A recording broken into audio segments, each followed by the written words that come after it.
Long before sailors swore they heard thunder rumbling beneath the waves, long before explorers claimed to see ghostly lights flickering across the open sea, there was a story whispered in ancient Athens. A story of a civilization so powerful, so impossibly advanced, that the world itself seemed to recoil when it fell.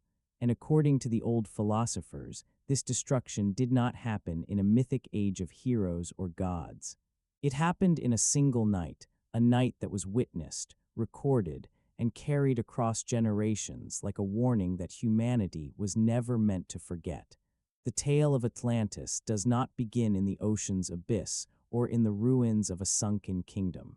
It begins in the quiet marble colonnades of Plato's Academy around 360 BC, a place where ideas were shaped like weapons, and where truth and myth often blurred into something far stranger. In those halls, Plato wrote two dialogues that would ignite centuries of obsession, Timaeus and Critias. These texts stand alone as the earliest and only ancient source describing a world that may or may not have existed. And yet, the detail, the precision, the unsettling realism of the account has left generations wondering whether Plato was truly inventing a parable or carefully preserving a memory older than civilization itself. The story unfolds through the voice of Critias, a man claiming he inherited the account through a long chain of oral tradition. He traces it back to his great-grandfather, then farther still, back to the legendary statesman Solon. Around 590 BC, Solon traveled to Egypt, where the priests of Sais revealed their hidden temple archives, vast records said to stretch across thousands of years. There, deep within those ancient stone chambers, the priests spoke of a mighty island kingdom that had existed 9,000 years before Solon's time, a kingdom whose ambition nearly consumed the world before it was swallowed by the sea without a trace. This is the foundation of Timaeus, a simple introduction that leads into something far more unsettling, a story of conflict between two civilizations, one pure, disciplined, and virtuous, and the other powerful, wealthy, and corrupted by its own hunger for domination. Ancient Athens, in its earliest forgotten age, stood as the embodiment of the ideal state. Atlantis, rising from beyond the Pillars of Hercules, the region we now call the Strait of Gibraltar, was its dark mirror.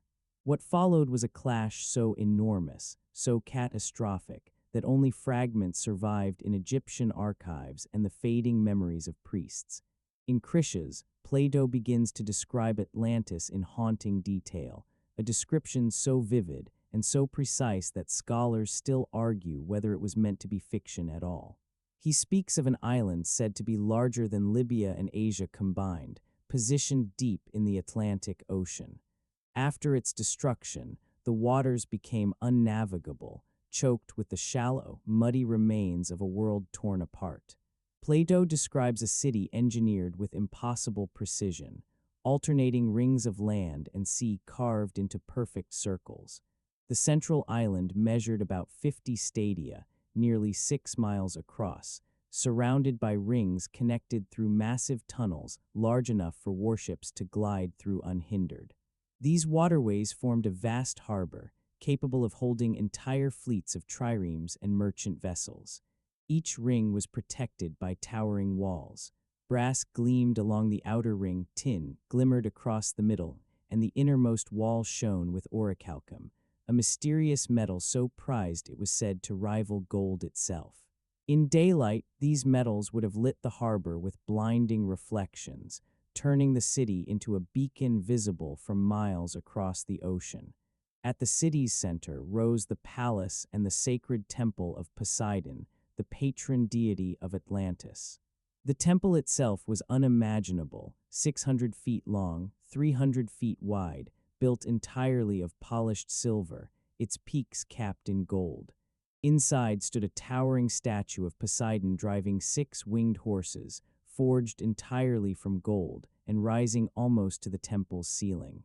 Around it stood the statues of the 10 original Atlantean kings, their likeness captured forever in precious metal, a dynasty frozen in divine brilliance.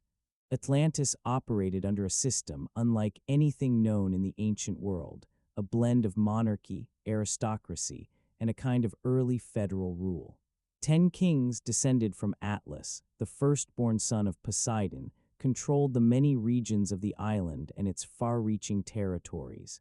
Every 5th and 6th year, they met within the temple to judge disputes, enforce sacred laws, and renew the bonds that tied their vast empire together.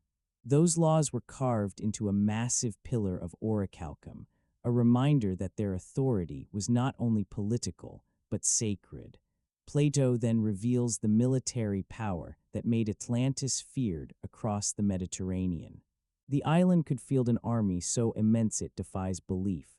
60,000 commanders, hundreds of thousands of hoplites, archers and slingers, stone throwers, javelin men, cavalry, 60,000 chariots, and a navy of 1,200 ships, each carrying 200 men.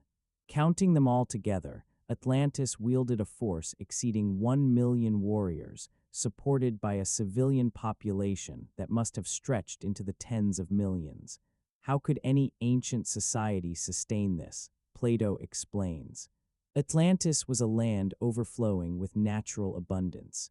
2 harvests grew each year across fertile plains nourished by winter rains and a vast canal network. The main canal stretched nearly 1,100 miles, 300 feet wide, 100 feet deep. It connected the capital to the sea, while hundreds of smaller channels formed a perfect grid across the land, providing irrigation, transportation, and trade routes that reached every corner of the island. This abundance fed massive cities, vast armies, and extensive trade networks that drew goods from every shoreline known to the ancient world. And even then, Atlantis was still advancing. Its technology, its engineering, its architecture, all seemed centuries, even millennia ahead of its time. And according to Plato, this was only the beginning. As Plato's description deepens, the grandeur of Atlantis becomes something far more unsettling, a world where brilliance and ambition advanced hand in hand with something darker, something quietly corroding the soul of the empire. He tells of engineering projects so vast, so impossibly advanced for the ancient world, that they read like memories of a civilization operating on knowledge long since lost.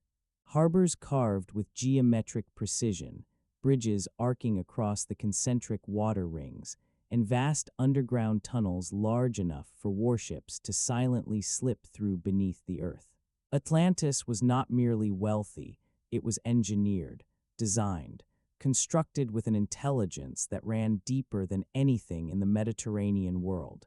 The Atlanteans worked metals with skill bordering on the mysterious. They forged the usual copper and irons, but also worked with orichalcum, a strange glowing alloy that Plato claimed was mined in great quantities across the island. To the Athenians, this metal was almost mythical, a substance described as second only to gold in value, yet somehow abundant beneath the Atlantean soil. But behind all that shimmering metal and architectural perfection, Plato begins to paint a shadow, a slow, creeping corruption that would eventually hollow the empire from within. In the earliest days, he says, the Atlanteans were noble. Their bloodline carried the essence of Poseidon himself, and their character reflected it, disciplined, wise, measured in their actions. Their laws were sacred, carved into orichalcum pillars. Their kings exercised power with restraint. Their people lived in harmony with the order of things. But time is relentless and divinity fades. As generations passed, the divine spark in their lineage thinned, diluted through mortal blood.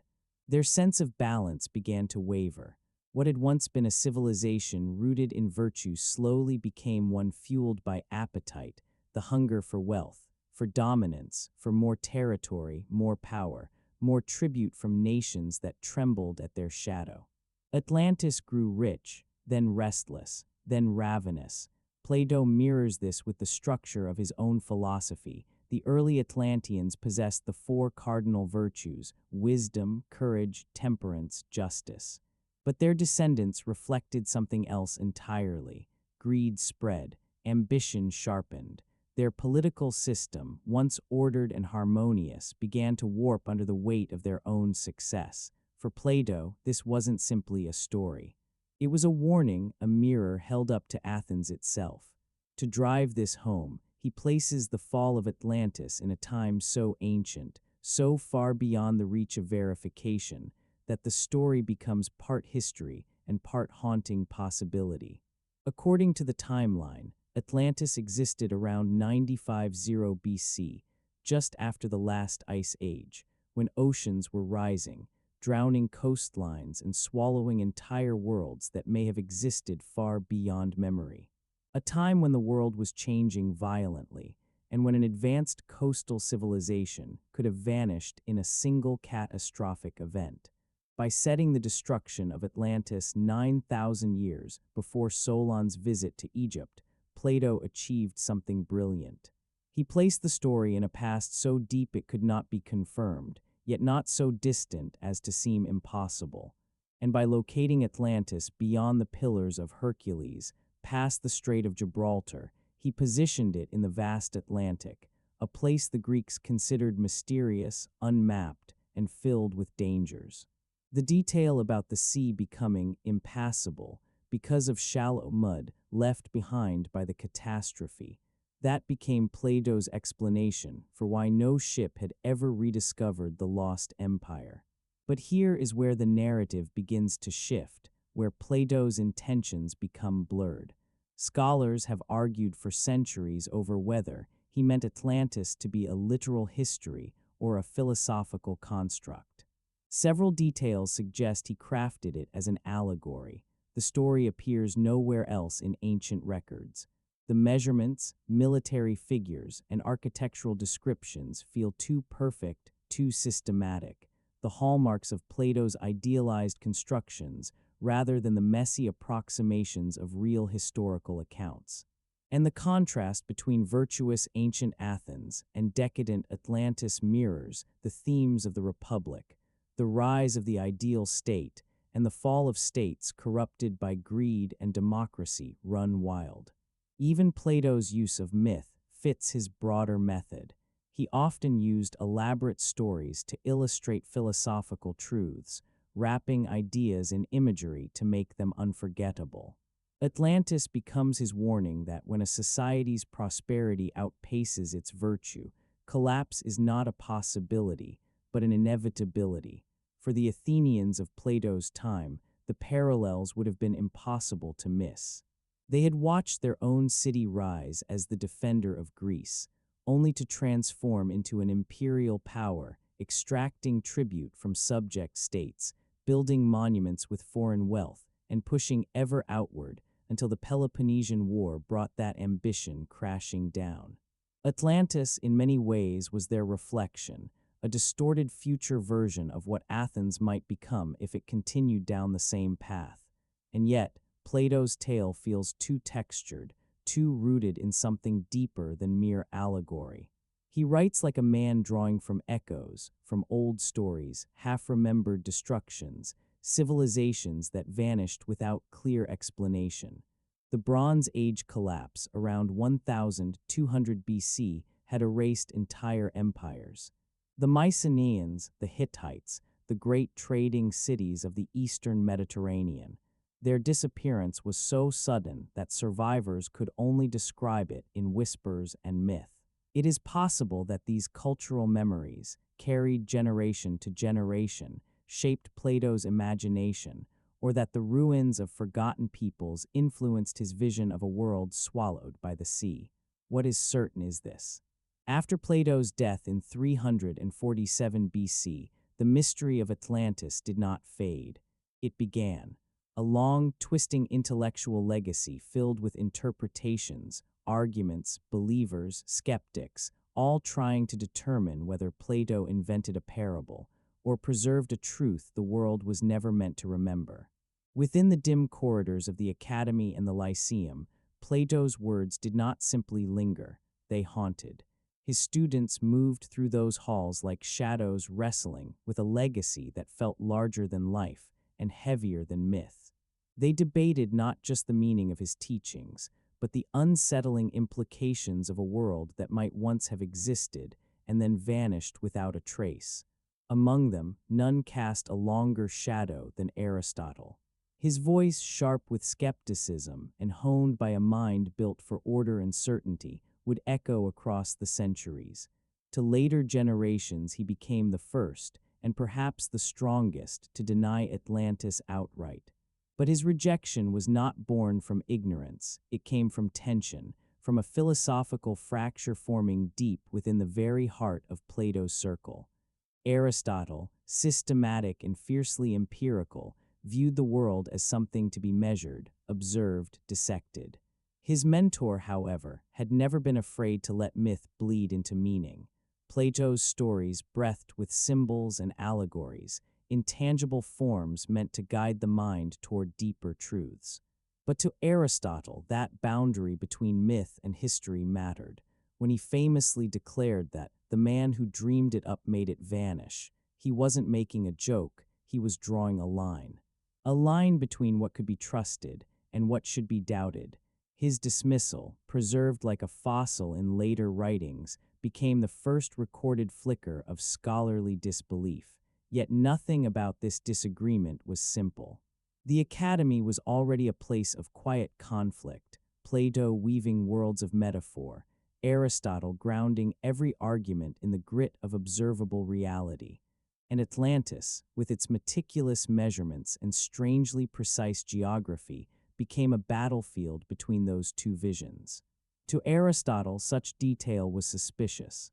It was too neat, too polished, too perfectly arranged to be anything but a crafted tale wearing the mask of history. His criticism was aimed not just at the story itself, but at what he feared it represented. A philosophy that blurred the line between teaching and truth. But not everyone in Plato's lineage stood with him. Crantor of Soli, born into the next generation, stepped forward with a quieter voice but a far more unsettling claim. He argued that the tale was real, derived from Egyptian records, ancient and cryptic. During his travels, he said, he had seen proof, though what he saw, or where it was kept, dissolved into fragment and rumor over the centuries. Only faint traces survive, like whispers scraped from the margins of lost manuscripts. Yet the silence of the ancient world seemed to speak louder than any testimony. Herodotus, whose hunger for distant civilizations bordered on obsession, scoured every corner of the known world. From Scythia's windswept plains to the depths of Ethiopia, he collected traditions, rituals, and the ghostly memories of cultures long gone. Egypt fascinated him more than any other realm, its records stretching back into the fog of antiquity. And yet, even he wrote nothing resembling Atlantis. That absence presses in like a cold weight. Thucydides, stern and meticulous, chronicled the Peloponnesian War with a precision that set new standards for history itself. His pride in Athens was unmistakable. If any story of a great Athenian triumph over a Western power had existed in his time, he would have seized it, woven it into the city's legacy. But his pages remained silent. No empire of the West, no cataclysmic war, no vanished kingdom swallowed by the sea. And then, centuries later, Strabo stepped forward with the authority of a man who had inherited the full breadth of Hellenistic exploration. He had access to maps, logs, journals, records of sailors who had pushed past the pillars of Hercules into the gray, uncharted Atlantic. His verdict was as sharp as Aristotle's, but heavier, because his knowledge was rooted in places where the old stories said Atlantis should have been. To him, Plato's geography was impossible. A landmass larger than Libya and Asia combined did not fit anywhere in the world he knew. Explorers had pressed into those waters, returned with tales of storms and boundless sea, but not of vanished continents. The claim of impassable mud shoals, meant to explain why no one found the ruins, contradicted everything those sailors reported. The ocean depths were unforgiving, but not obstructed. Nothing hid there, nothing of that magnitude. Strabo's voice carried a cold, scientific finality that earlier critics lacked. The Romans, inheriting Greek thought like a treasure hoard, combed through every legend, every scrap of philosophy. Livy wove entire histories from Greek models, blending myth and fact into the birth of an empire. But even he found no place for a drowned kingdom in the Atlantic. Even Tacitus, suspicious, razor-sharp, always searching for the hidden forces behind human power, ignored Atlantis completely. For a civilization obsessed with origins and omens, the omission was glaring. It was as if the story did not exist, or as if it existed somewhere else, somewhere outside the realm of what historians could capture or preserve. And that silence, echoing through time, only deepened the mystery. Even as centuries passed and empires rose and crumbled, the story of Atlantis lingered, slipping through the cracks of Roman scholarship like mist through a ruined temple. Roman historians, meticulous and proud of their chronicles of armies and emperors, seemed to sense something delicate in Plato's tale, something not meant to be catalogued alongside conquests and senates, but instead existing in a twilight realm where myth and warning intertwined. Then, in the shadowed corridors of late antiquity, a new current stirred. Neoplatonism emerged, sweeping through the remnants of the old world with a hunger for secrets hidden within texts, for meanings layered like sediment in a deep sea. Plotinus began the movement in the 3rd century AD, and by the 5th century, Proclus carried it to its zenith. To these philosophers, Plato's dialogues were no longer simple lessons or historical musings. They were cryptic codes, weaving together truths that spanned mortal and divine, temporal and eternal. Atlantis, once a cautionary tale or a curiosity, became something far darker, far more profound. Proclus devoted his life to its contemplation. Writing around 440 AD, he traced the narrative of Atlantis with reverent precision, seeing in it not only the echoes of a vanished civilization, but a map of the cosmos itself. To Proclus, Plato's work operated on multiple planes. The outward story of Atlantis, its wealth, its power, its catastrophic fall, was historical. Beneath that surface lay allegory, a hidden layer revealing the eternal struggle between the intellectual and the material, the soul reaching for eternal truths, while the world tempted it with power, beauty, and corruption. Ancient Athens, disciplined and luminous, represented the path of wisdom and philosophical life. Atlantis, radiant and seductive, embodied the instability of material desire and the inevitable doom awaiting those who worshipped wealth over virtue. Its destruction was not just a catastrophe, it was a moral law written across the seas, a warning carved into the deep memory of humanity.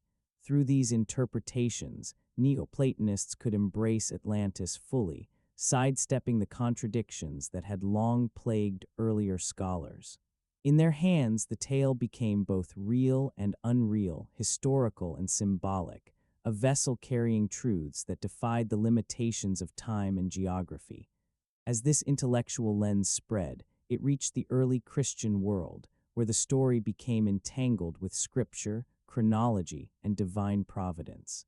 Christian scholars grappled with Plato's narratives, striving to reconcile the grandeur of Greek wisdom with the authority of biblical history. Atlantis, with its ancient dating and epic destruction, was a puzzle that challenged the boundaries of accepted truth. Clement of Alexandria, around 200 AD, approached it with subtle ingenuity. Rather than rejecting Atlantis, he sought to fold it into sacred history.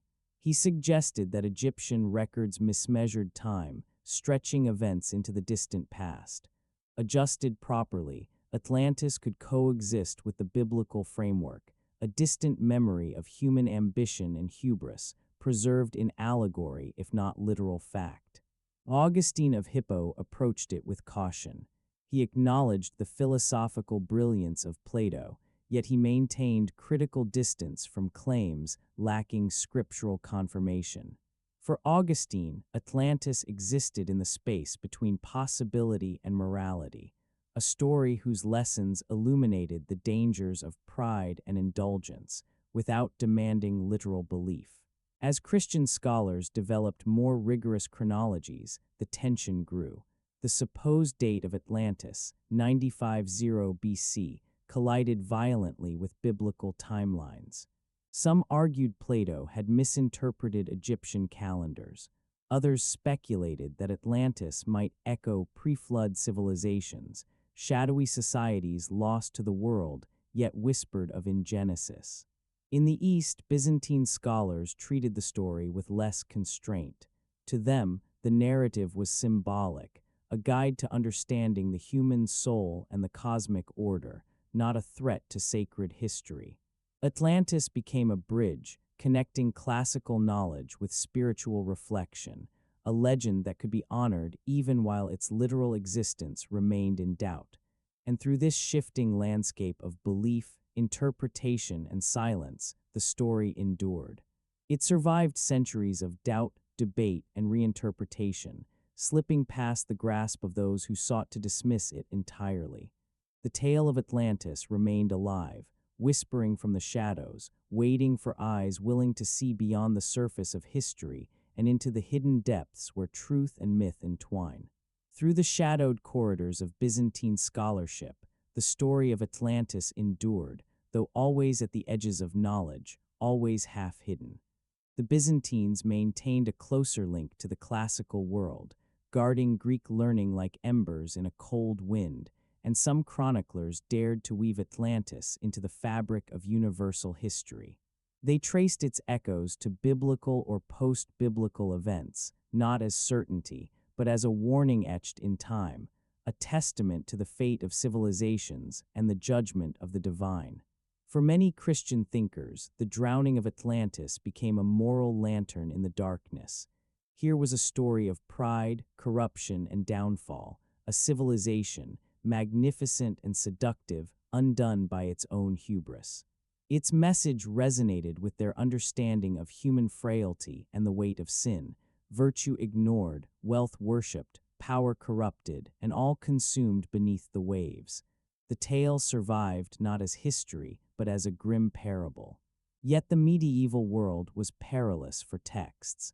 As barbarian invasions shattered cities and trade routes, the carefully constructed libraries and scriptoriums that preserved the treasures of antiquity began to crumble. Monks labored under flickering candlelight, copying only what they deemed essential. Plato's dialogues, Timaeus and Critias, slipped from view, their complete forms vanishing from the libraries of Western Europe, leaving behind fragments, whispers, shadows of ideas. Even when scraps of Plato survived, they were disjointed, stripped of context, a broken mosaic that obscured the full vision of Atlantis. The language was arcane, the philosophy complex, the geography nearly forgotten. To encounter the story in its original form was impossible. Scholars possessed the skeletal outline of Plato's brilliance, but the heart of the tale, the description of a world that once stood and then drowned, was lost beneath layers of time and neglect. The Carolingian Renaissance offered only partial illumination. Charlemagne's scholars glimpsed Plato through Latin intermediaries, Cicero, Augustine, but these were filtered visions, shadows of shadows. Chalcidius's Latin translation of the Timaeus ended abruptly, cutting off just as Plato began the intricate depiction of Atlantis. Medieval minds could understand the philosophy in theory, but the vivid, terrifying detail of the lost empire remained a mystery, unreachable and unseen. Even the most learned chroniclers, Isidore of Seville, encyclopedists cataloging all knowledge, could only rely on second-hand accounts, summaries, echoes. Atlantis appeared in their works not as a world, but as a hint, a ghost. And when medieval writers speculated about vanished civilizations, they turned to Genesis, the book of Enoch and Christian history, framing catastrophes within sacred chronology rather than the philosophical imagination of Plato. By the scholastic age, the story remained almost entirely beyond reach. Thomas Aquinas, brilliant in his integration of Aristotle and Christian thought, mentioned Plato only briefly. Atlantis, its grandeur, its fall, its moral weight, was unknown to him. Had he possessed the lost dialogues, the story might have been illuminated with theological rigor, dissected and interpreted like every other thread of classical wisdom. Even the great translation movements of medieval Spain, which brought the works of Arabic philosophers into Latin, failed to recover the missing Platonic texts. Atlantis remained a ghost in the libraries, a submerged world known only to fragments and echoes, whispering its secrets across the centuries, waiting for minds brave enough to glimpse it whole. Even as Islamic scholars preserved vast libraries of Aristotelian thought, Atlantis remained absent, slipping through the cracks of history like a ghost beneath the waves. The Timaeus and Critias were lost to both Christian and Islamic traditions, casualties of a fragile post-classical world where knowledge itself had begun to fracture. The story had vanished long before medieval Europe could attempt recovery, leaving only shadows in its wake. Byzantine libraries, though richer in Greek texts, could not escape the erosion of time. Constantinople's scriptoriums, guardians of classical wisdom, held many treasures, yet references to Atlantis were almost entirely absent. Even in regions where Greek knowledge endured, the tale of a sunlit empire drowned beneath the Atlantic remained silent, a phantom lurking just beyond the reach of scholars' eyes. And yet, the medieval world hungered for wonders. Tales of earthly paradises, of Prester John's hidden kingdom, and of mysterious islands in the Atlantic captured imaginations. Curiosity thrived on myth and marvel. But the Platonic Atlantis, the empire of canals and golden temples, of moral triumph and ultimate ruin, was inaccessible, a submerged vision awaiting resurrection. The Renaissance dawned slowly, lifting shadows from forgotten texts. Greek manuscripts trickled westward, carried by Byzantines fleeing the fall of Constantinople in 1453. Among these precious collections were the complete dialogues of Plato, Timaeus, and Critias, containing the full story of Atlantis. After nearly a millennium, the tale re-emerged, shimmering once more in the light of human curiosity. Marsilio Ficino, translating the works into Latin in Florence around 1484 under the patronage of Cosimo de' Medici, approached the text with reverent intensity. Atlantis was no mere story. It was a layered allegory, a map of human desire, divine providence, and moral consequence. Its shining cities and disciplined armies revealed the heights of human potential. Its collapse the eternal peril of pride and material obsession. At the Medici court, Atlantis resonated deeply. Renaissance humanists, acutely aware of their civilization's fragility, saw themselves mirrored in the tale. Seekers of lost knowledge, guardians of culture, vulnerable to decadence. Pico della Mirandola, in his oration on the dignity of man, traced the same promise and peril Plato had inscribed in the early Atlanteans. The story became a nexus where classical philosophy, Christian theology, and esoteric wisdom entwined, a moral and metaphysical compass pointing to the rise and fall of civilizations. The printing press amplified the revival. By 1491, Aldus Manutius's Venetian edition of Ficino's translations spread Plato's dialogues across Europe with unprecedented speed. Scholars from London to Prague could now read Atlantis directly, encountering the empire as Plato had imagined it 2 millennia before. And as the world read of Atlantis, it opened its oceans to exploration. Within a decade, Columbus sailed across the Atlantic, chasing lands shrouded in mystery, the distant horizon echoing Plato's sunlit empire, a remarkable convergence of recovered texts and new voyages. Atlantis had returned, first to the mind, then whispering on the wind over the vast, unknown waters of the Atlantic. The timing of these discoveries was more than coincidence, it was portent. European scholars, suddenly holding Plato's complete account, now faced a world transformed, a world of uncharted continents and whispering seas beyond the Atlantic. The Spanish conquest of the Aztec Empire offered a mirror to Plato's vision. Tenochtitlan, rising from the marshes of the Valley of Mexico, gleamed with canals, causeways, and monumental architecture, echoing the lost Atlantean capital as if history itself had preserved a secret memory. Cortés's letters described a city of islands interwoven with waterways, harboring astonishing wealth and engineering feats that stirred the imagination of European eyes long accustomed only to Mediterranean shores. Francisco López de Gamarra, in his Historia General de las Indias of 1552, drew the parallels openly. To him, these civilizations were not mere curiosity. They were proof, faint yet insistent, that Plato's Atlantis might once have existed beyond the Pillars of Hercules, remembered across millennia. The geography, too, spoke a language of uncanny resonance. The New World lay far beyond the Strait of Gibraltar, vast and untamed, just as Plato had described. Its scale dwarfed anything familiar, stretching wider than Libya and Asia combined, and the Atlantic itself offered room for the Atlantean Empire's imagined dominion, long submerged beneath the waves.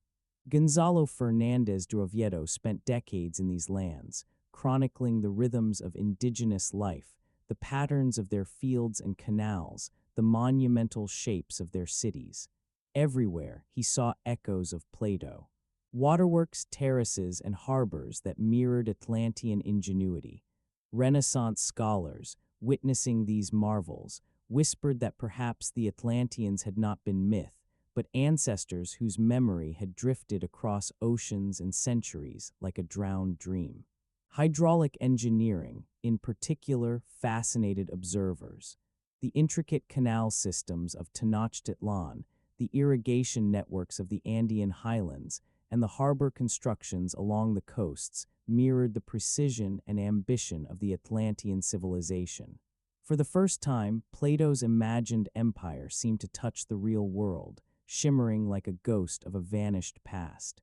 Diego de Costa, in his Historial de las Indias of 1590, wove a theory that sought to bridge legend and history. He suggested waves of migration from the Old World had carried fragments of ancient knowledge to the Americas, leaving traces in architecture, agriculture, and culture. Atlantis, he argued, need not be literal. It could be memory, distorted across oceans and generations, yet still vivid enough to shape human history. Yet the chronology haunted them. Plato's dating 950 BC crashed against biblical timelines, where humanity was barely a few thousand years old. Scholars scrambled, proposing misread Egyptian records, exaggerated oral traditions, or symbolic antiquity. Even the languages of the New World offered tantalizing hints, faint echoes of Old World tongues, suggesting invisible threads linking continents across time. Though later dismissed, these linguistic whispers bolstered the dream of Atlantis as history rather than fiction. By the 17th and 18th centuries, the intellectual climate had shifted. The scientific revolution demanded evidence, observation, and measurement. Explorers returned with maps, logs, and charts that redefined the known world. Plato's Atlantis, once a philosophical fable, now confronted an age of reason, an empire of memory and myth tested against the expanding reaches of human knowledge and the dark, restless Atlantic beyond. In this transformed intellectual landscape, the story of Atlantis stirred both fascination and skepticism, as Enlightenment scholars applied the piercing logic of reason to Plato's ancient visions. Among them, the Swedish polymath Olof Rudbeck rose as a figure of towering ambition, a man determined to breathe reality into myths. Between 1679 and 1702, he poured decades of study into his monumental Atland Ella Mannheim, a 4-volume opus that boldly claimed the lost civilization of Atlantis lay not beyond the Pillars of Hercules, but within the familiar, misstrapped landscapes of Scandinavia. Rudbeck, a scholar of medicine and a master of Nordic archaeology and linguistics, wove an intricate theory connecting Plato's Atlantis to Sweden.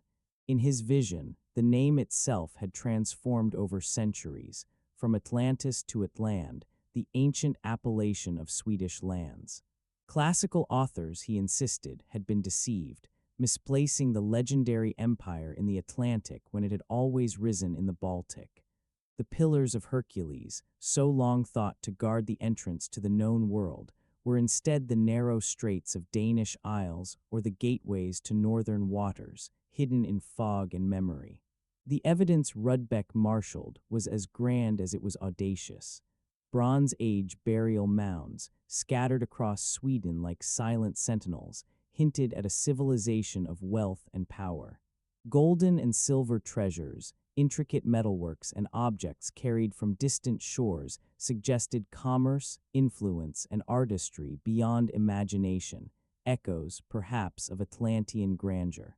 Yet Rudbeck's vision extended beyond tombs and treasures. It was a linguistic odyssey. He traced Greek and Latin words back to Proto-Germanic roots, arguing that the languages of classical civilization were born not in the Mediterranean, but in the frozen north, carried southward over centuries, shaping the very memory that reached Egyptian priests and ultimately Plato himself. The land itself, Rudbeck claimed, bore witness to Atlantis. Sweden's archipelagos, with their interlacing islands and secretive harbors, mirrored the concentric rings of Plato's Atlantean capital. Rivers and lakes formed natural canals, suggesting a landscape capable of sustaining grand cities and engineering marvels. Even the post-glacial shaping of the Baltic shores, the rise and fall of sea levels over millennia, seemed to Rudbeck like the silent hand of history, preserving fragments of a once great civilization in the rugged contours of the north. But Rudbeck's vision was more than archaeology or linguistics. It was ambition cast in bronze and stone. In the age of Swedish kings, when Charles Xi extended his empire across the Baltic, Rudbeck's Atlantis became a symbol of national destiny. If Sweden had been the cradle of the world's first empire, then the cultural and political supremacy of the North was vindicated, woven into the very myths of antiquity. Yet even in his own time, Rudbeck's ideas drew scrutiny. Scholars admired his erudition, but questioned the fragile threads of his linguistic arguments. Gottfried Wilhelm Leibniz, a mind of equal sharpness, warned that etymology alone could bind any language to ancient words, conjuring illusions of connection where none truly existed. Still, the fascination endured.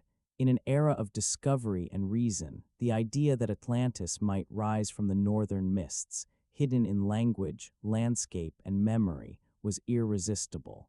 Rudbeck's work stood at the crossroads of imagination and scholarship, a shimmering testament to a world in which myth and history, language and landscape, could intertwine. Across the salons and study halls of Europe, the story of Atlantis, reborn in Sweden's cold light, haunted the minds of those who sought to reconcile reason with legend, proof with dream, and the forgotten past with the uncharted future. By the 18th century, the story of Atlantis had entered a new era of scrutiny, as Europe's thinkers began to weigh Plato's tale against reason, observation, and the expanding horizons of the known world. Scholars no longer accepted the narrative at face value, but neither did they dismiss it outright. The intellectual landscape had shifted, ancient myth collided with modern inquiry, and Atlantis became a mirror reflecting the limits of human understanding. Among the boldest theorists was the Swedish polymath Olaf Rudbeck's northern heirs, and across the continent, French explorers and mathematicians sought to locate the fabled island amid the churning waters of the Atlantic. Philippe Baux in 1737 proposed that Atlantis might have lain hidden in the North Atlantic, perhaps in submerged lands stretching between Europe and the Americas. He drew on the newest geological knowledge, rising and falling seas, shifting continents, and the hidden patterns of ocean floors, to craft maps that imagined Atlantis as a vast, sunken empire, waiting silently beneath the waves. Box's visions were more than speculation. They were cartographic dreams, islands and shallow waters etched onto parchment, the possible remnants of a civilization that had vanished without a trace. The discoveries of marine fossils atop mountains, the realization that coastlines of the ancient world had been reshaped by forces beyond human reckoning, lent these theories a glimmer of plausibility. Could the ocean itself have swallowed the Atlantean world, erasing its cities, canals, and treasures? Voltaire approached the story differently. With the sharp, skeptical mind of the Enlightenment, he dissected Plato's account with surgical precision. Dates that stretched back 9 millennia, civilizations unseen by any other historian, and details that could not be verified, these became points of critique, exposing the narrative's fragility. Yet even in his skepticism, Voltaire could not ignore the story's power. Atlantis remained a warning, a parable of human ambition and folly, a civilization consumed by its own hubris. The age of exploration added new fuel to the myth. As European ships crossed oceans unknown to Plato, as James Cook and others charted the far reaches of the Pacific, the existence of sophisticated, remote civilizations became undeniable. Polynesian islands dotted the waves, cities and cultures thriving in isolation. The possibility that advanced peoples could exist on far-flung shores revived the imagination of scholars. If humans could create such wonders across the Pacific, why could they not have done so in the vanished Atlantic? German scholars, meanwhile, applied emerging methodologies to untangle myth from history. Linguistic analysis, comparative cultural study, and a rigorous examination of ancient texts offered new tools to evaluate Plato's narrative. And the rise of archaeology, the careful excavation of Pompeii, Herculaneum, and other ancient cities, revealed the grandeur of civilizations thought long lost, highlighting what Plato had described and what the Atlantic could no longer hide. Yet despite these breakthroughs, no trace of Atlantis ever emerged from the depths. Philosophers like David Hume turned their attention inward, questioning not just geography, but the very nature of evidence, testimony, and belief. The Atlantis narrative became a philosophical test. Could extraordinary claims survive scrutiny, or were they destined to remain the stuff of dreams? The story of Atlantis, already 9 millennia old by Plato's reckoning, now served as both caution and challenge. A civilization that once rose to unimaginable heights, only to vanish beneath the waters, leaving behind questions that would haunt scholars, explorers, and dreamers for centuries to come. The inherent improbability of miraculous events had long challenged scholars to demand extraordinary evidence for extraordinary claims, but Ignatius Donnelly ignored caution. He saw in Plato's Atlantis not just a story, but a truth buried beneath layers of myth, a civilization lost to time yet echoing across continents. By the late 19th century, European knowledge of the world had expanded dramatically. Explorers and missionaries had returned from distant lands with tales of societies rich in political complexity, technological mastery, and elaborate spiritual rituals. To Donnelly, these accounts were more than curiosities. They were fragments of the Atlantean legacy, whispers of a civilization that had once ruled the seas. In 1882, Donnelly unleashed Atlantis, the antediluvian world, a sprawling 500-page manifesto that fused meticulous research with wild speculation. Maps, cross-cultural myths, and ancient construction techniques filled its pages, each cited as evidence of the lost empire. Scholars dismissed it as fanciful, yet for the public, it was irresistible. Here was a narrative that explained the inexplicable, connecting pyramids, Aztec cities, and Celtic legends into a single, horrifyingly brilliant vision of human prehistory. Donnelly's background shaped his approach. A former congressman and populist firebrand, he knew how to speak to the imagination as much as the intellect. He positioned himself as an outsider, a seeker of truth against the cold authority of academia. His rhetoric was as much a weapon as his scholarship, painting Atlantis not as myth, but as a historical reality whose catastrophic destruction, 11,000 years ago, had scattered its people across the globe, seeding the foundations of civilization itself. He argued that similarities among far-flung cultures, from the Aztec to the Egyptian, the Celtic to the Andean, were no coincidence. These were the echoes of Atlantean knowledge, fragments of a world shattered by disaster and swallowed by the sea. To Donnelly, the rise and fall of Atlantis explained the mysteries that had haunted historians for centuries, the origins of architecture, governance, and even myth itself. Yet beneath the passion and erudition lay profound flaws. Donnelly's method relied on superficial correspondences, linking myths and structures without regard for chronology or context. He cited legends and ruins, interpreted languages and rituals, but often ignored the contradictions that would unravel his thesis. His genius lay not in precision, but in narrative, a sweeping, irresistible vision of a lost world that seemed to breathe again in the imagination of those who read him. For the public, it did not matter that Donnelly's Atlantis was built on speculation.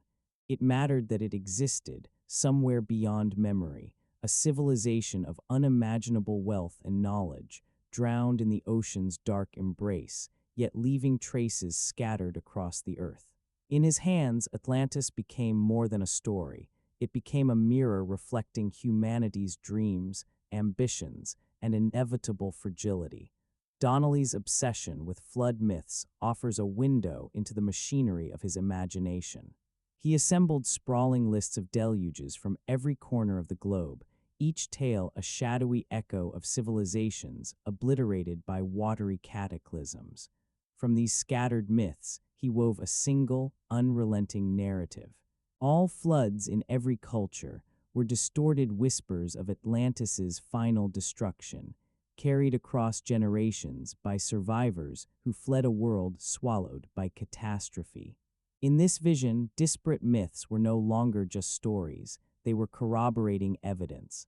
The contradictions, the divergences between cultures, were dismissed as trivial errors, tiny distortions added during centuries of oral transmission.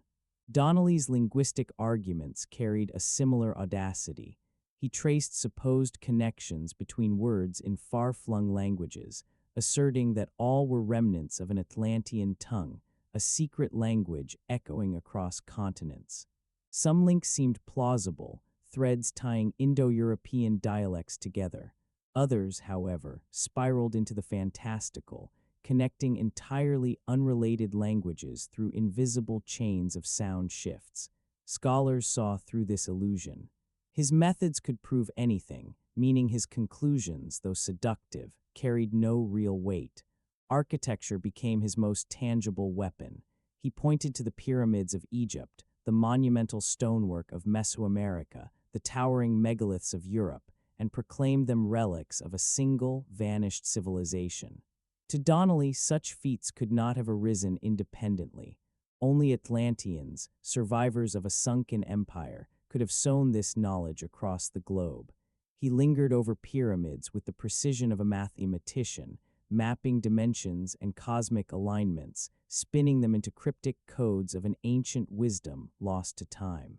Metallurgy, too, became part of his grand tapestry. The bronze and iron skills of ancient peoples, the far-flung trade routes that carried metals across oceans, all hinted at centralized knowledge, a civilization with the power and vision to orchestrate a technological web spanning continents. He ignored the slow, cumulative innovations that had actually shaped these societies, attributing every advancement to Atlantean inheritance. Donnelly's gaze turned to the living world. Plants and animals cultivated across distant lands became evidence of coordinated agricultural mastery. If the maize of Mexico and the grains of the Old World flourished simultaneously, he insisted, it was no accident. Atlantean guidance had steered their cultivation. The painstaking research of botanists and zoologists who had demonstrated independent domestication faded beneath his sweeping claims. Religion and myth formed the emotional core of his vision. Floods, creation stories, hero legends, each became a thread in a global tapestry of Atlantean influence. From the myths of Mesopotamia to the epics of the Americas, Donnelly found echoes of a civilization whose spiritual legacy had survived the waters. These parallels resonated with readers, especially in a world steeped in biblical narratives and classical myth. Atlantis became a hidden hand, shaping the myths, laws, and religions of humanity itself. The effect on the popular imagination was immediate and profound. Atlantis, once confined to Plato's pages, now stalked the collective consciousness. Donnelly's book sold like wildfire, translated, republished, debated. Public lectures drew throngs hungry for revelations that promised to reshape history itself. The lost continent had emerged from the shadows of philosophy into the dazzling light of legend, its ruins and secrets captured not just in texts, but in the imagination of an entire age. The Victorian era, with its dizzying technological advances and relentless imperial expansion, created a society both awed by human potential and haunted by the fragility of its achievements. In this world, Donnelly's vision of a lost civilization destroyed by cataclysm resonated deeply, tapping into the era's fear that even the grandest human accomplishments could crumble overnight. Yet there was more than caution in his tale. Donnelly painted a world where the echoes of Atlantis had shaped the very foundation of human history. The notion that all civilizations, even those now distant and primitive, trace their knowledge and culture back to Atlantean ancestors spoke to Victorian desires to see order, design, and hierarchy in the chaos of the globe. Implicit in his narrative were the assumptions of racial hierarchy and evolution, subtly suggesting that those who had fallen from Atlantean grace were remnants of a once great lineage, while Europe's own rise reflected a direct continuation of that ancient sophistication. Donnelly's influence extended far beyond his own century. By weaving together myths, legends, and archaeological reports, he created a template that would define alternative histories of Atlantis for generations. His comparative methodology, though often selective and speculative, gave his work an air of scholarly legitimacy. Every similarity he drew between distant cultures, every map he sketched of vanished lands, became part of a self-reinforcing mythos, cited repeatedly by those who came after. For the professional archaeological community, his theories were an affront. They recognized the absence of evidence for any advanced civilization in the Atlantic, dismissed his speculative connections, and critiqued his selective reasoning. Yet for the wider public, hungry for sweeping explanations of history's mysteries, Donnelly's Atlantis was irresistible, a lost world of global catastrophes, secret knowledge preserved by survivors, and technologies so advanced they could only have come from a civilization older and wiser than any known to modern times. The power of Donnelly's narrative lay not merely in its claims, but in the way it answered deep, human questions. Why do myths repeat across continents? Why do civilizations rise and fall in ways that feel both inevitable and cruel? Why do patterns echo across distant cultures, as if guided by some hidden hand? His Atlantis became a canvas upon which readers could project order, meaning, and a sense of continuity, where scholarly caution offered only fragments.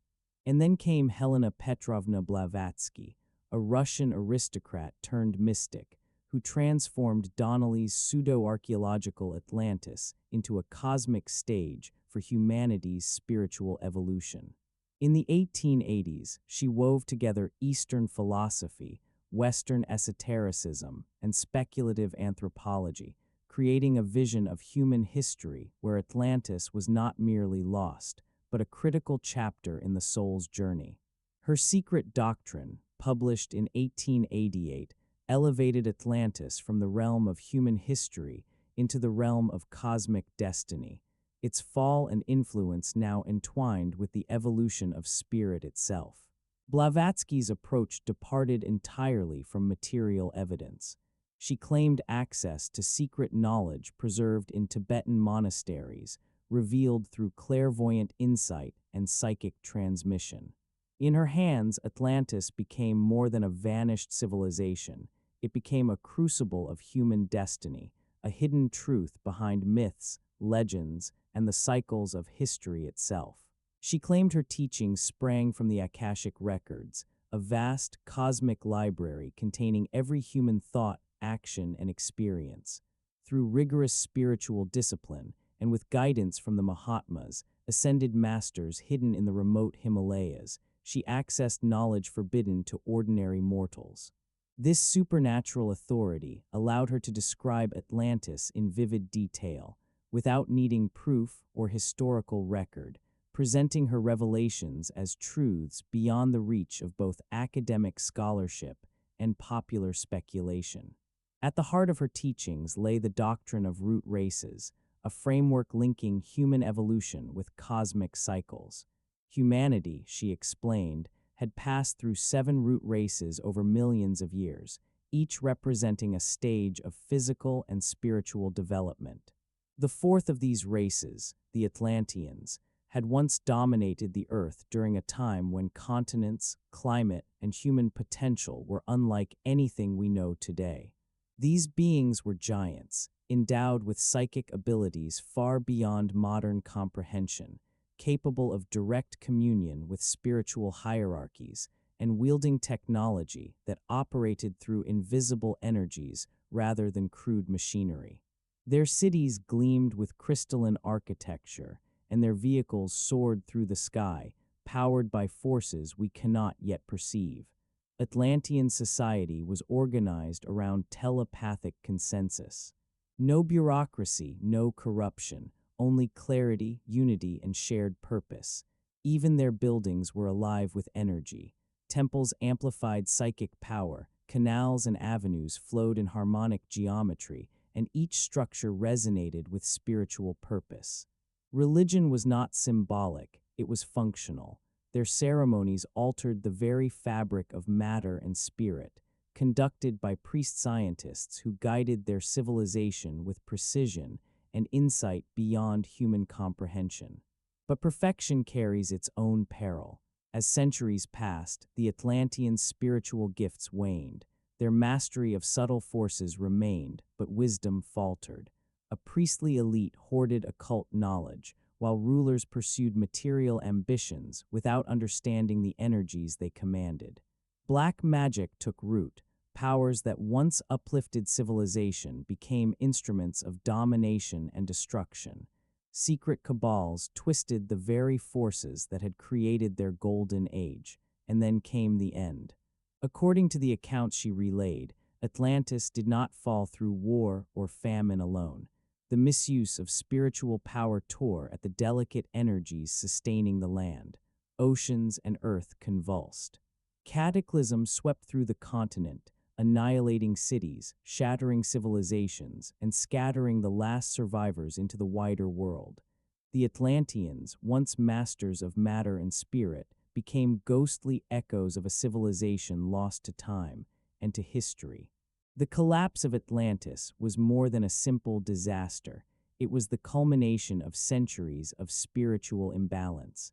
The relentless accumulation of negative karma from the misuse of occult powers had drawn destructive cosmic forces toward the continent. When the Great Cataclysm struck, it was both a natural geological upheaval and a cosmic cleansing, tearing the corrupted civilization from the Earth to preserve the planet's evolutionary trajectory. Those who survived carried fragments of Atlantean knowledge into distant lands, yet with them came the shadows of their former corruption. Some became the architects of ancient mystery schools in Egypt, India, and other sacred regions, safeguarding the esoteric wisdom that had guided Atlantis's rise. Others, however, transmitted the darker teachings, the seeds of black magic that would haunt humanity for millennia. The karma of Atlantis echoed through the ages. The very souls who had built its grandeur now wandered the world, reincarnating into new civilizations with both extraordinary potential and unresolved spiritual conflicts. In the modern era, humanity began to recover the technological feats of the Atlanteans, yet without the guiding wisdom that had once harmonized power and spirit, we risked repeating their catastrophic errors. Rudolf Steiner, the German philosopher and clairvoyant, expanded upon these theosophical foundations, revealing a vision of Atlantean civilization that transcended mere history. Through his supersensible faculties, Steiner perceived a world both alien and familiar, a society shaped not by rigid intellect, but by a fluid, dreamlike consciousness that moved effortlessly between the physical and spiritual realms. Atlanteans did not learn as we do, through books or lectures. Their education came from direct participation in cosmic processes, guided by teachers who saw the invisible currents of life. Knowledge unfolded organically, awakening latent faculties rather than filling minds with abstract concepts. Their agriculture, technology, and daily life were entwined with the vital energies of the planet itself. Crops thrived under spiritual guidance, animals responded to human will, and even the weather bent to the collective influence of enlightened minds. Machines and tools were no mere constructions, they were extensions of consciousness, channels for subtle energy, and instruments of harmony. Society itself reflected this spiritual reality. Leadership was determined not by force or election, but by actual development of the soul. True authority arose from inner vision, recognized naturally by those whose perception was less advanced. In such a world, deception and power games were impossible. Communication flowed freely, telepathically, and transparently, weaving social unity from collective consciousness. Atlantean mystery centers bridged the ancient dreamlike awareness with the emerging rational intellect that would later define post-Atlantean civilization. Within their walls, select individuals honed new faculties of perception while remaining tethered to the spiritual truths of the cosmos. These practices became the seeds of the mystery schools that would preserve esoteric knowledge through the rise and fall of countless empires. The final destruction of Atlantis was inevitable, a violent transition orchestrated by both natural law and cosmic justice. It was a necessary severing, a turning point in human evolution. The continent sank beneath the ocean, its civilizations obliterated, yet the echoes of its wisdom and its failings traveled forward, shaping the spiritual and material struggles of humanity for centuries to come. According to Steiner, the dreamlike consciousness that had once enabled Atlantean mastery had become a prison, trapping humanity in a world where true freedom and moral choice were impossible. The destruction of Atlantis shattered this veil, forcing human evolution toward ego consciousness, the awakening of independent thought, and the power to choose one's spiritual path. Steiner traced the slow rebirth of Atlantean abilities through the post-Atlantean cultural epochs. In ancient India, humans withdrew from the material world to preserve their spiritual perception. Persia began to weave spirit into the fabric of work. Egypt and Chaldea developed intellect and technology to manipulate the forces of the physical world. And finally, Greece and Rome ushered in the flowering of individual personality, where consciousness and reason began to shine independently. Yet it was Edgar Cayce, a humble photographer from Kentucky, who brought Atlantis crashing into the modern imagination.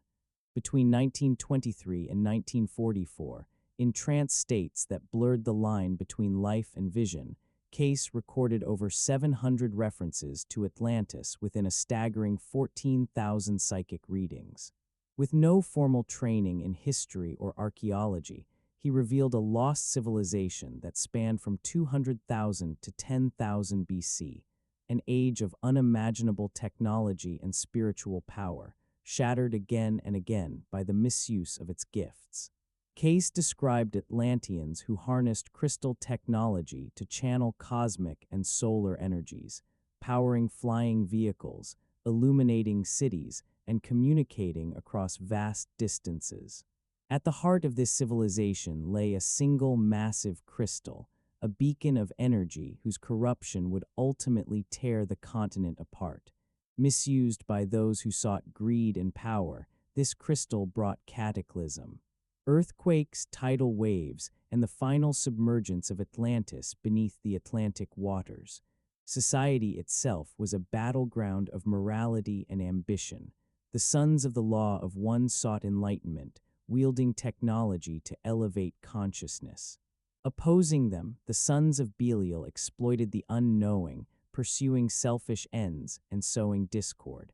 It was this creeping dominance of shadow over light that drew the doom that would finally swallow the land.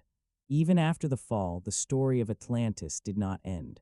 Survivors carried fragments of knowledge, some pure, some corrupted, to distant lands.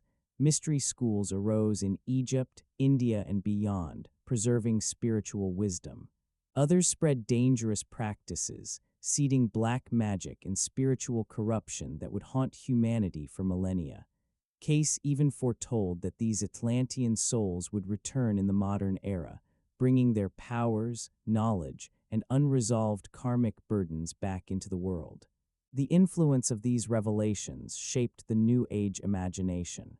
Crystals, energy, reincarnation, each element resonated with seekers, offering hope that humanity might reclaim lost abilities. Case pointed to hidden archives beneath the Sphinx, to secret chambers in the Caribbean, hinting that physical evidence might one day rise from the ocean to vindicate his visions. Even decades after his death in 1945, the pull of Atlantis persisted, a shadowy memory of a civilization that reached too far and fell too deep. Atlantis, through Steiner and Case, became more than myth. It was a warning, a promise, and a mirror, a civilization of immense power and profound folly, whose echoes still ripple through the world today, waiting for those who dare to remember. The story of Atlantis had transformed, drifting far from Plato's philosophical allegory into something altogether more mystical, more urgent, a cautionary tale of human potential and ruin. By the late 19th and early 20th centuries, Western culture was restless. Traditional religious authority had waned, curiosity about Eastern spiritual traditions was swelling, and psychology had begun probing the human mind in ways no one had imagined. In this climate, Atlantis became more than legend. It became a mirror reflecting human ambition, fear, and the longing for lost wisdom. The narrative offered a haunting promise. A past in which humans had possessed extraordinary capabilities, now vanished but recoverable. For those who felt alienated from modern life, the stories of Atlantean past lives suggested hidden powers lying dormant within them, seeds of knowledge and potential lost through time but waiting to awaken. The rise and fall of Atlantis became a metaphor for humanity itself, a civilization that had reached staggering heights only to be undone by its own hubris. Occultists and New Age thinkers seized upon this tale, building intricate systems where Atlantis became a spiritual compass. Psychic visions, channeled messages, and esoteric interpretations formed self-sustaining frameworks. Evidence, in their view, existed in the very absence of conventional proof. To them, archaeology's silence was no accident. It was the conspiracy of materialistic science, suppressing truths too profound for ordinary eyes. Yet, as the 20th century progressed, science began to strike back. Archaeology, once a romantic pursuit of lost worlds, had grown rigorous. Stratigraphy, radiocarbon dating, and meticulous excavation offered the power to separate fact from legend. Atlantis theories, once nourished by speculation, now faced the cold scrutiny of evidence. The discoveries in the Mediterranean initially seemed to breathe life into the myths. Sir Arthur Evans' excavations of Minoan palaces on Crete revealed a civilization of staggering sophistication. Palaces with indoor plumbing, intricate drainage systems, and decorative fountains spoke of engineering prowess. Vibrant frescoes depicted bulls leaping, dolphins dancing, ships sailing, echoes, it seemed, of Plato's lost empire. The Minoans had wealth, trade networks stretching across the Mediterranean, and a society that appeared peaceful, even harmonious. Evans himself noted the eerie parallels. Was this the Atlantis of legend? The island city, the advanced technologies, the sudden destruction, they all seemed to fit. For a moment, the myth felt tangible, almost real. But deeper scrutiny shattered the illusion. Radiocarbon dating anchored Minoan civilization firmly in the second millennium BC, far too late to match Plato's 95-0 BC timeline. Their influence, though impressive, never extended beyond the eastern Mediterranean, falling far short of the global empire Plato had described. The grandeur remained, but it was a shadow, a whisper of something greater, not the fabled Atlantis. In this way, history began to reclaim Atlantis, stripping away the layers of speculation and mysticism. Yet the story endured, not as fact, but as symbol. A civilization that reached for the stars, only to fall, leaving humanity with questions that would haunt explorers, dreamers, and mystics for generations. The deeper scholars probed into Minoan society, the more the shadows of Atlantis began to fade. Crete, with its scattered palace centers, each independent, each a world unto itself, stood in stark contrast to the unified imperial might Plato had described. There were no massive armies poised for conquest, no sprawling fleets threatening distant lands. When these palaces fell, it was quietly, abandoned by their inhabitants, swallowed by time rather than by fire and fury. The grand, violent finale Plato imagined simply had no echo in the Mediterranean. Other Bronze Age civilizations offered fleeting glimpses of what Atlantis might have been, but the closer historians looked, the less they resembled the lost empire of legend. The Mycenaeans, masters of fortified palaces and maritime trade, initially seemed to match the story. Their linear B-tablets revealed a bureaucratic sophistication capable of organizing armies and managing sprawling networks of commerce. Yet even here the scales collapsed. Their reach, impressive as it was, never spanned oceans. Their fall, gradual and fragmented, lacked the sudden, cataclysmic destruction that gave Plato's tale its mythic weight. Then came discoveries like the Uluburun shipwreck off the Turkish coast in 1982. A vessel, frozen in time, carrying treasures from across the known world: Cretan copper, Nubian gold, Baltic amber, African ivory. Bronze Age civilizations were more connected than ever imagined. They were capable of long-distance trade, complex diplomacy, and technological marvels. And yet, even with this evidence of remarkable sophistication, there was no trace, no artifact, no ruin, no inscription that hinted at the colossal Atlantic civilization Plato had described. The ocean itself kept its secrets. By the mid-20th century, underwater archaeology transformed the hunt.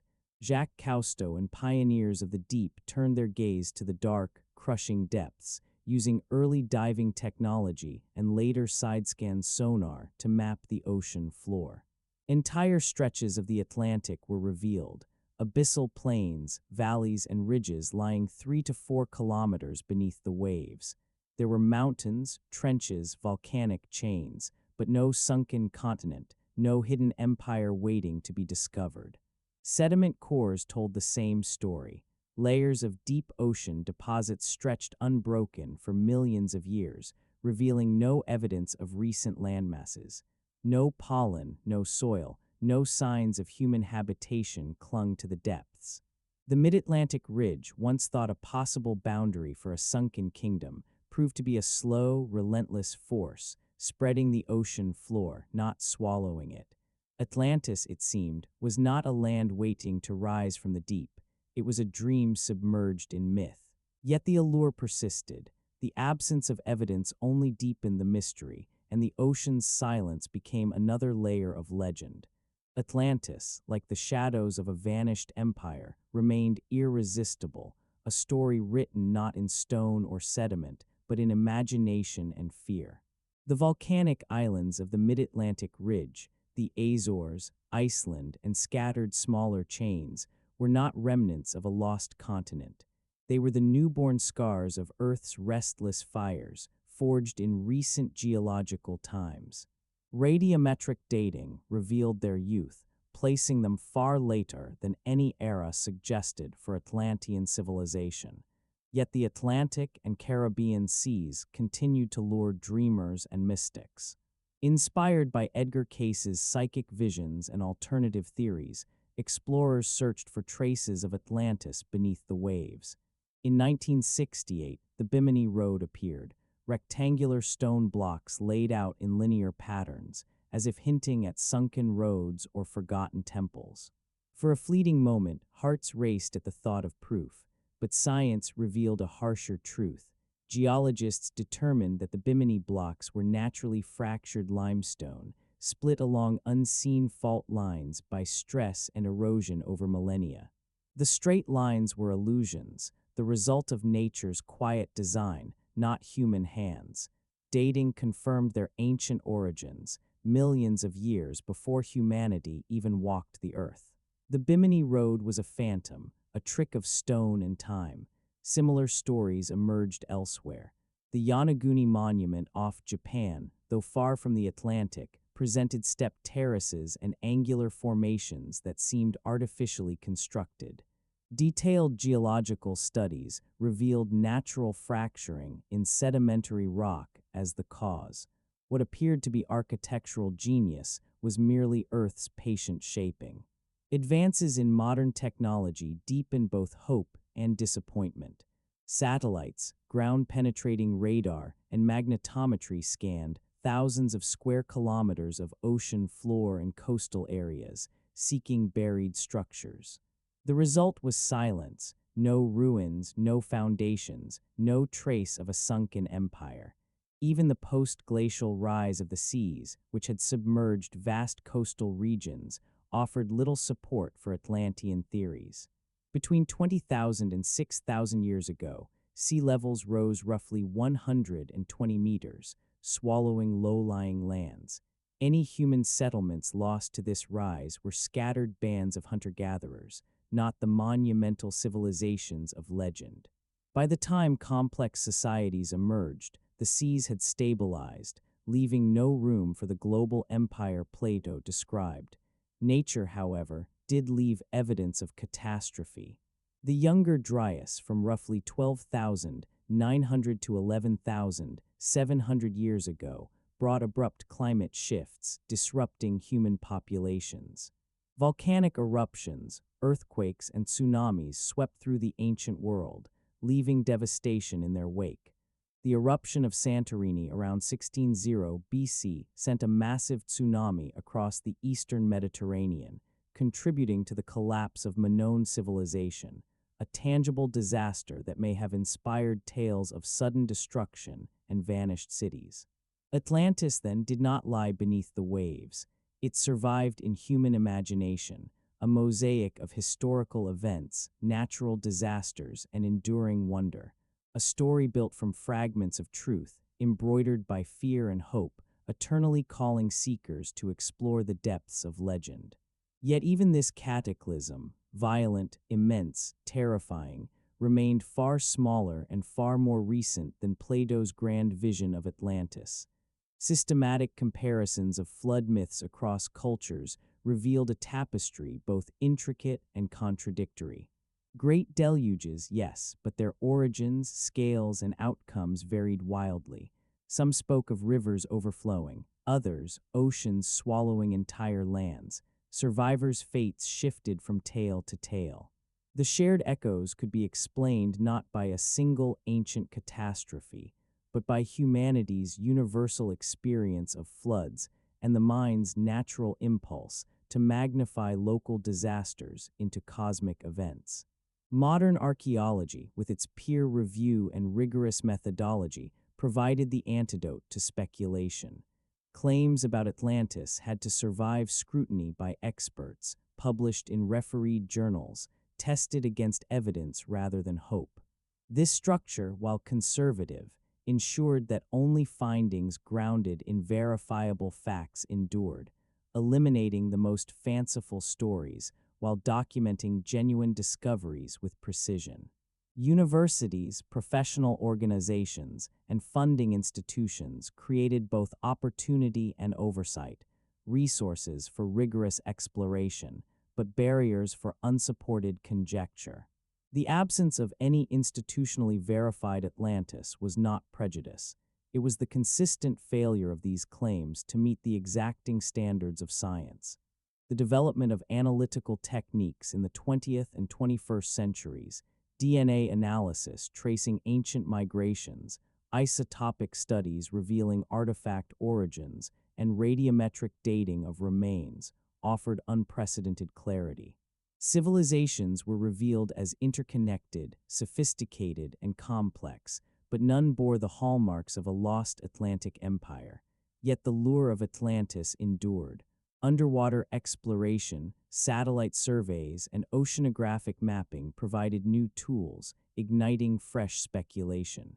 Modern theorists, armed with bathymetric data, precise dating, and comprehensive civilization databases, proposed Atlantis sites in nearly every ocean, every continent. The Mediterranean hypothesis gained new momentum through the work of Spiridon Marinatos. As Inspector General for Greek Archaeological Services in the 1930s, he noticed pumice deposits at Minoan sites on Crete, hinting not at war but at volcanic catastrophe. Later, beginning in 1967, his excavations at Akrotiri on Santorini revealed a Bronze Age city remarkably preserved beneath layers of volcanic ash, a silent witness to the eruption that had reshaped the region around 1600 BC. Akrotiri revealed multi-story buildings, advanced drainage systems, and frescoes depicting maritime scenes and exotic animals. The city had been abandoned abruptly, treasures left in place, no signs of looting or decline. The eruption, 4 times the scale of Krakatoa in 1883, would have unleashed tsunamis capable of obliterating coastal settlements across the eastern Mediterranean. Marinatos proposed that the Santorini disaster formed the kernel of Plato's Atlantis narrative. Egyptian scribes, recording oral histories, transmitted accounts of this real catastrophe to Solon, who, over centuries, saw the story transformed. The concentric rings Plato described, perhaps a distorted memory of Santorini's circular caldera, formed when the volcanic cone collapsed in a single apocalyptic moment. What had once been a historical account became legend, the memory of fire and water magnified into myth. The chronological gap between the Santorini eruption around 1600 BC and Plato's dating of Atlantis to 9500 BC posed a formidable challenge. Scholars offered multiple explanations. Some argued that Egyptian priests had confused lunar and solar years, multiplying intervals and creating the illusion of an ancient past. Others suggested that Plato deliberately placed Atlantis in a mythical golden age, amplifying its philosophical power. Marine archaeological exploration of the Santorini caldera during the 1960s and 1970s sought submerged Bronze Age settlements that might validate the Atlantis connection. Jacques Cousteau's expeditions, equipped with cutting-edge underwater technology, uncovered volcanic deposits and dramatic geological formations, but no significant archaeological remains. The caldera's depths exceeded 400 meters, and centuries of accumulated volcanic debris rendered systematic surveys nearly impossible. As the Mediterranean yielded its secrets, alternative theories flourished. The Troy hypothesis, championed by German scholars in the 1980s, identified Plato's Atlantis with the legendary city of Troy, interpreting the Trojan War as a remnant memory of a great Bronze Age conflict between East and West. Excavations at Hisarlik in Turkey revealed a sprawling Bronze Age city, scarred by destruction and abandonment, hinting that Greek epic traditions might preserve kernels of historical truth rather than pure myth. Meanwhile, the Sardinia hypothesis, advanced by Italian researcher Sergio Fra, relocated Atlantis to the western Mediterranean. Fra reinterpreted Plato's Pillars of Hercules, suggesting the phrase could refer to several Mediterranean straits rather than exclusively the Strait of Gibraltar. Sardinia's neuralgic civilization, with its thousands of distinctive stone towers built during the Bronze Age, revealed a sophisticated society of metallurgical skill, complex trade networks, and ceremonial architecture. The abrupt decline of these settlements around 1200 BC suggested a sudden catastrophe that could have inspired later legends of vanished civilizations. Yet even the neuralgic civilization fell short of Plato's vision. Its reach was limited to a single Mediterranean island, lacking the global empire and imperial ambitions described in the Atlantis narrative. Its towers and settlements, impressive though they were, offered no evidence of military conquest or confrontation with ancient Athens. And while the dating of their decline edged closer to historical plausibility, significant chronological adjustments were still needed to align with Plato's account. The Black Sea hypothesis offered another dramatic scenario. Geological studies in the 1990s by William Ryan and Walter Pittman revealed a catastrophic flooding event around 750 years ago.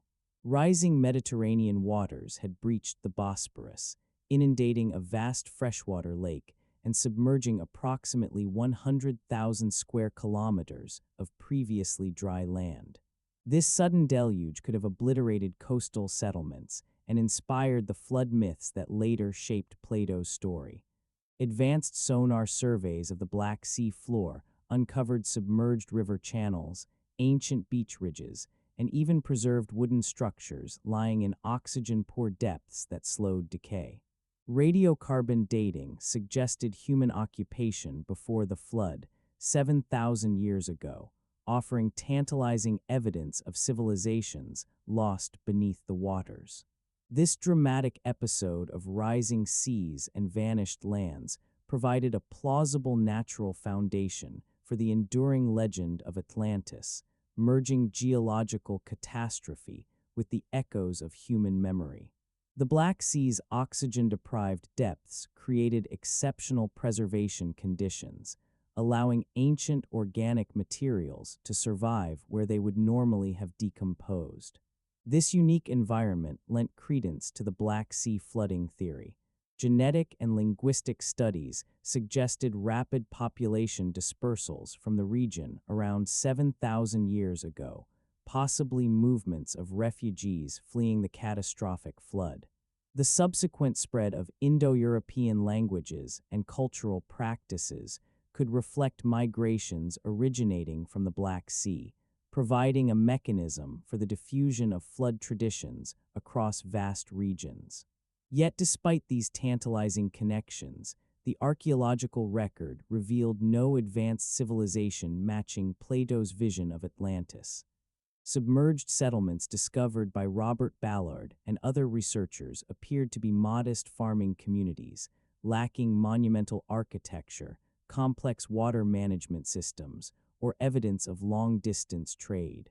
The technological and imperial sophistication central to Plato's account remained entirely absent.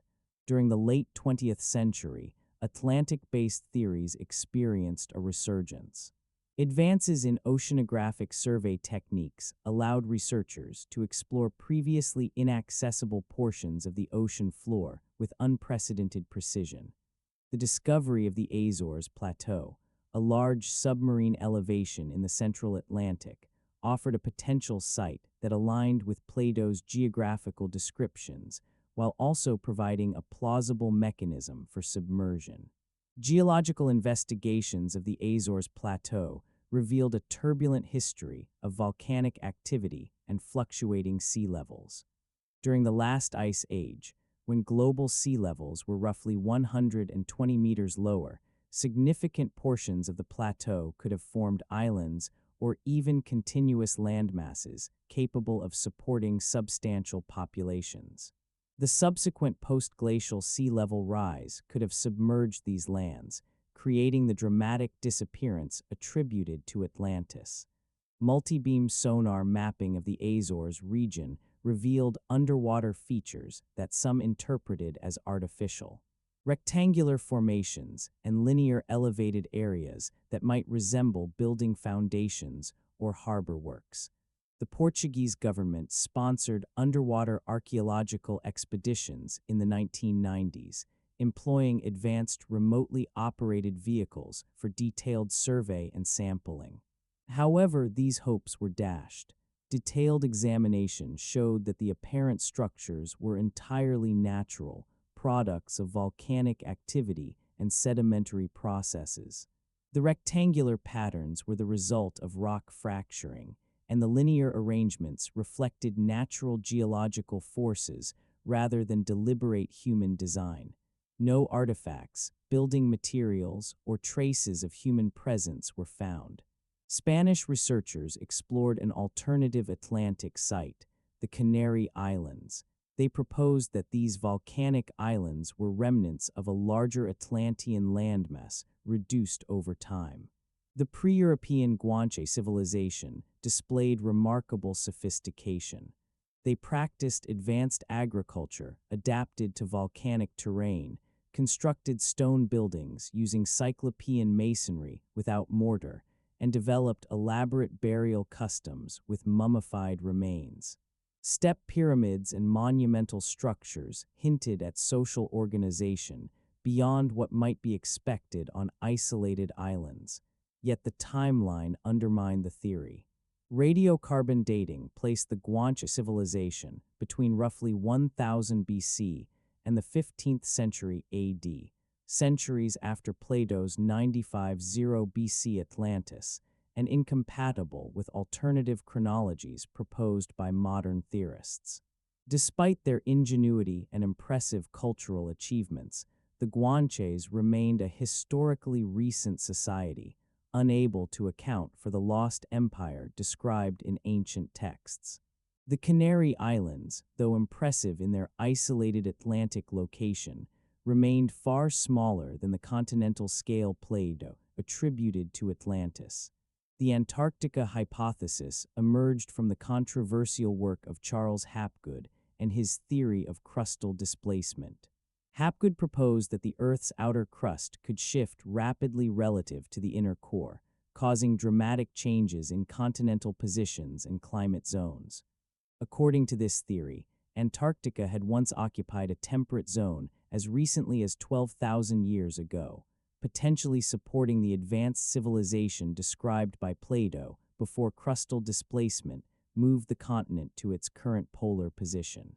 Hapgood analyzed medieval maps, most notably the Peary Rise map of 1513, suggesting that ancient civilizations possessed remarkably accurate knowledge of Antarctica's coastline long before its official discovery in 1820. The maps appeared to depict coastal features now buried beneath ice, implying advanced navigation and cartographic skills that might support theories of global-reaching lost civilizations. Geological studies of Antarctic ice cores and sediment deposits provided further context. Some data suggested periods of reduced ice coverage, and marine sediment cores indicated ice-free coastal areas during interglacial periods. The discovery of coal deposits and fossilized plants confirmed that Antarctica had supported temperate climates during earlier geological eras. Yet, these temperate conditions were dated millions of years before humans could have existed. The Antarctic ice sheet had remained largely intact for at least 15 million years, exposing no substantial ice-free land capable of sustaining an advanced civilization during human history. Crustal displacement theory, the foundation of the Antarctica hypothesis, lacked empirical support and conflicted with well-established tectonic science. Modern researchers continue to propose new Atlantis locations, inspired by emerging archaeological discoveries and improved analytical methods. The Dinyana National Park hypothesis, advanced by German researcher Rainer Kuhne, identified a site in southwestern Spain where satellite imagery revealed circular and rectangular patterns that could represent buried Atlantean structures beneath sedimentary deposits. Ground-penetrating radar and other geophysical surveys revealed subsurface anomalies consistent with possible architectural remains, though detailed excavation remains limited by the site's protected status. Its location, near the mouth of the Guadalquivir River and close to the traditional Pillars of Hercules, aligns more closely with Plato's geography than many other candidates. The methodologies employed by contemporary Atlantis researchers demonstrate both the strength and limitations of modern archaeology and geophysics. Advanced remote sensing can scan vast areas, detecting buried structures invisible to conventional surveys. Yet these same technologies often reveal natural geological formations mistaken for human construction. The peer review system of professional archaeology ensures that claims about ancient civilizations are rigorously evaluated. The absence of any peer-reviewed publication confirming Atlantean ruins or artifacts reflects repeated failures to meet evidentiary standards, rather than bias against unconventional ideas. Modern archaeological institutions, with their emphasis on reproducible results and independent verification, provide a quality control mechanism that distinguishes genuine discoveries from misinterpretations or wishful thinking. Despite the lack of concrete evidence, the psychological and cultural appeal of Atlantis persists. The narrative of lost wisdom, catastrophic destruction, and hidden knowledge provides a powerful framework for understanding mysterious archaeological anomalies and prehistoric achievements that seem to defy conventional explanations. Atlantis continues to captivate imaginations, offering a story through which humanity can explore its longing for understanding, mastery, and the possibility of forgotten greatness. The influence of popular media and alternative history publications has created self-reinforcing communities of Atlantis enthusiasts. These groups share information and interpretations that support their preferred theories while dismissing contradictory evidence as the result of academic conspiracies or methodological limitations. The rise of the internet has only accelerated this process, facilitating the rapid spread of Atlantis theories and enabling amateur researchers to coordinate investigations, creating networks that operate largely independent of professional archaeological consensus. Critical evaluation of these modern Atlantis theories requires careful attention. Genuine archaeological questions can be distinguished from speculative historical claims that extend beyond available evidence. Many proposed Atlantis locations correspond to real archaeological sites deserving professional study, but interpreting these sites as remnants of Plato's specific lost civilization often relies on assumptions and connections unsupported by rigorous analysis. The tendency to identify superficial similarities between disparate ancient cultures as evidence of a shared Atlantean origin echoes the methodological flaws of Victorian-era speculation. Despite the availability of sophisticated analytical tools, the ongoing search for Atlantis underscores both the enduring power of Plato's narrative and the difficulty of separating legitimate historical investigation from wishful thinking. The proliferation of proposed locations and divergent theories suggests that the story of Atlantis functions more effectively as a mythological framework for human aspirations and fears than as a verifiable historical account. The transformation of Atlantis from an obscure philosophical dialogue into a dominant cultural phenomenon began in the 19th century, most notably with Jules Verne's groundbreaking novel 20,000 Leagues Under the Sea, published in 1870. Verne's vivid depiction of Captain Nemo's underwater exploration of Atlantis captivated the Victorian imagination, establishing visual and narrative conventions that would influence popular depictions for over a century. The scenes where Nemo and Professor Aronnax peer through the Nautilus's observation windows at crumbling temples, fallen statues, and the detritus of a once great civilization presented Atlantis as a tangible archaeological reality rather than abstract allegory. Verne's engineering background and meticulous research lent credibility to his underwater scenarios. His detailed descriptions of diving equipment, marine navigation, and underwater archaeology reflected genuine technological possibilities, extended into speculative realms that seemed scientifically plausible.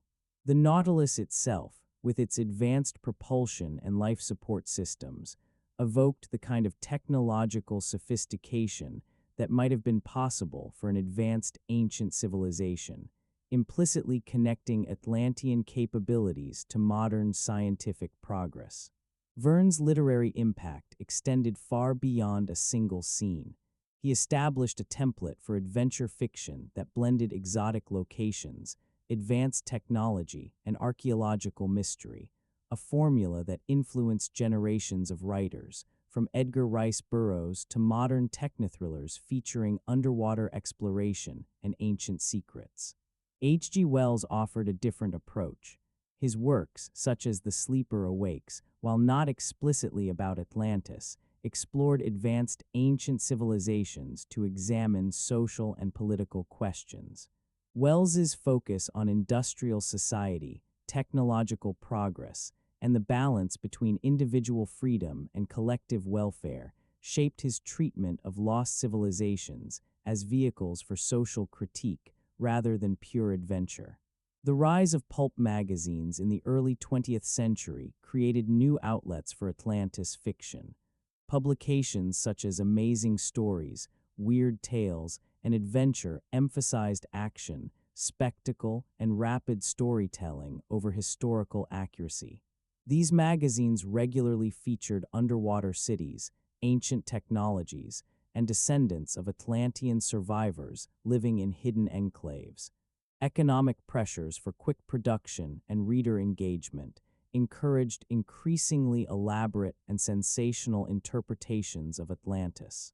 Robert E. Howard's Conan stories, beginning in the 1930s, integrated Atlantis into a comprehensive fictional prehistory, portraying the lost continent as the foundation of all subsequent human civilizations.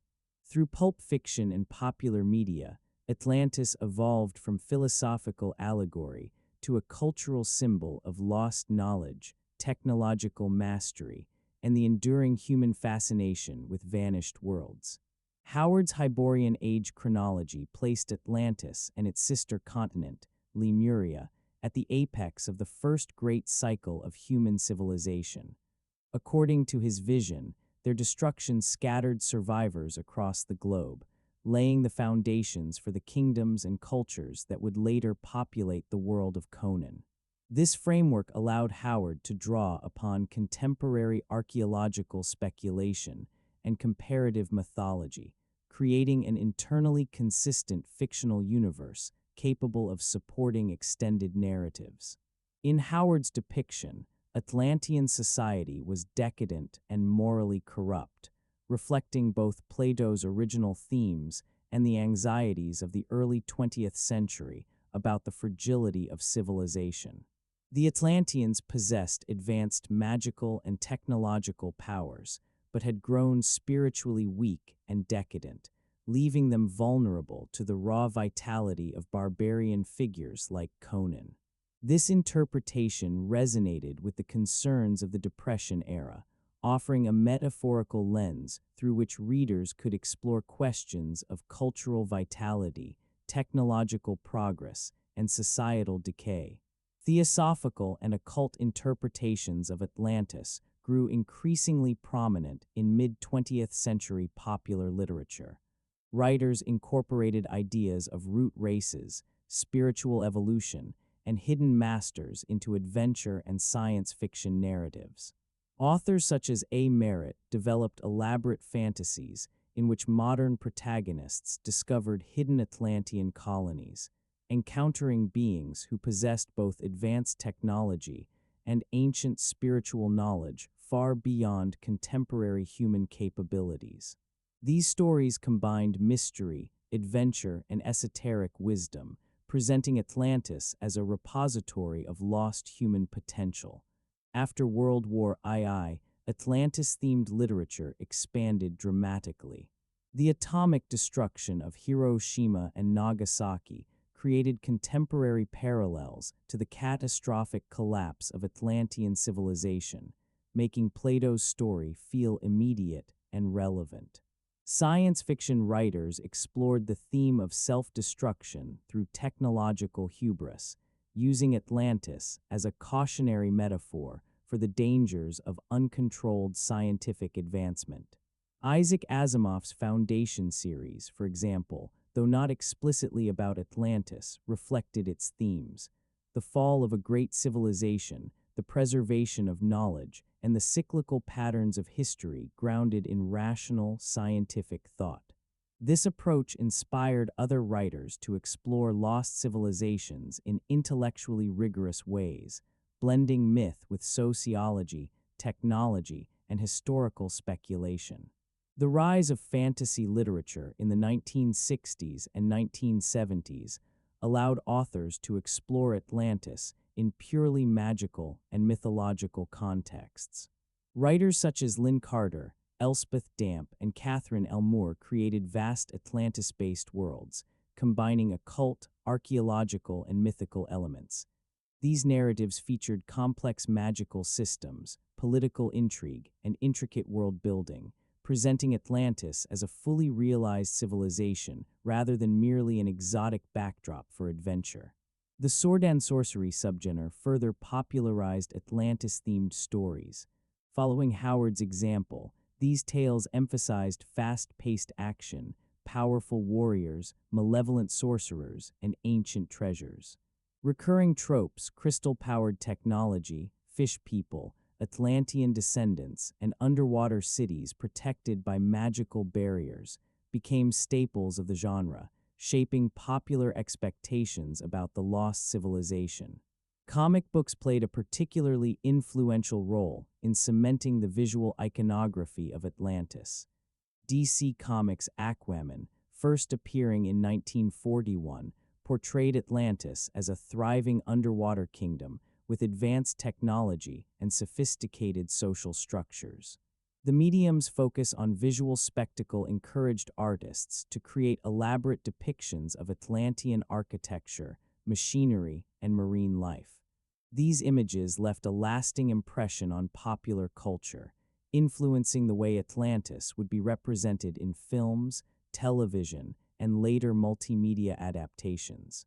Through literature, comics, and media, Atlantis transformed from a philosophical allegory into a vivid symbol of lost knowledge, moral decline, and human ambition, enduring as one of the most compelling and adaptable myths in the modern imagination. Marvel Comics' treatment of Atlantis, through the character of Namor the Submariner, offered a morally complex interpretation that reflected contemporary concerns about environmentalism, cultural conflict, and the consequences of human ambition. Namor's dual role as hero and occasional antagonist, defending Atlantean interests against surface-world encroachment while sometimes threatening innocent humans, provided a rich metaphorical framework to explore cultural misunderstanding, environmental destruction, and the ethical dilemmas of technological progress. Visually, Marvel emphasized Atlantis as both alien and formidable, balancing the unfamiliar with recognizable elements to engage readers. The rise of television during the 1950s and 1960s created new avenues for Atlantis-themed storytelling, though technical and budgetary constraints shaped how the lost civilization could be portrayed. Early programs, such as Voyage to the Bottom of the Sea, incorporated underwater exploration and ancient ruins, adapting classic Atlantis motifs to the limitations of mid-century television production. These efforts gave birth to inventive visual techniques that would influence future cinematic and televised depictions of the lost continent. The 1970s series Man from Atlantis marked the first major television effort centered entirely on Atlantean themes.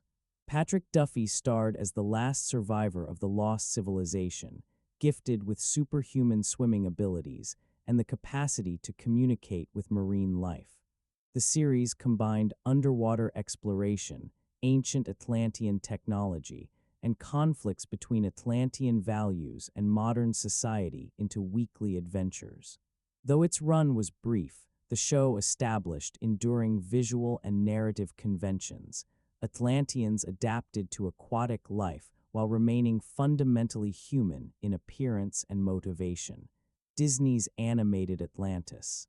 The Lost Empire 2001 brought these cultural and aesthetic developments to a cinematic apex. The film presented a fully realized Atlantean civilization, integrating decades of popular culture influences with original creative elements. Its depiction of a sprawling underground city powered by a mysterious crystal energy source drew upon alternative archaeology theories, while demonstrating the possibilities of modern animation. Disney's biomechanical approach to Atlantean technology, machines that resembled living organisms and buildings that appeared to grow organically from rock, highlighted contemporary interests in sustainable technology while creating a visually distinct and memorable aesthetic. The inclusion of a constructed Atlantean language, designed by linguist Mark Okrand, showcased the depth of detail modern productions could bring to fictional civilizations.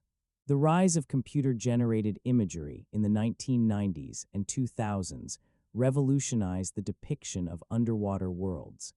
Films such as The Abyss and Waterworld illustrated how digital effects could render convincing aquatic environments and immense architectural structures previously impossible to achieve with practical effects.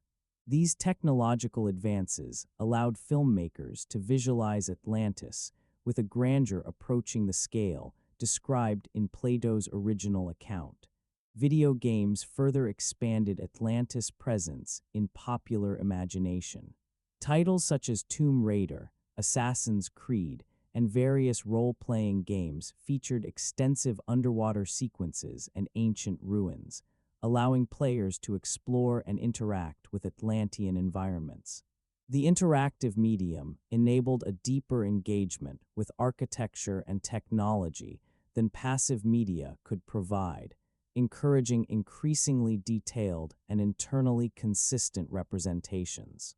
Massively multiplayer online games created persistent virtual worlds where thousands of players could collectively explore Atlantis-inspired landscapes.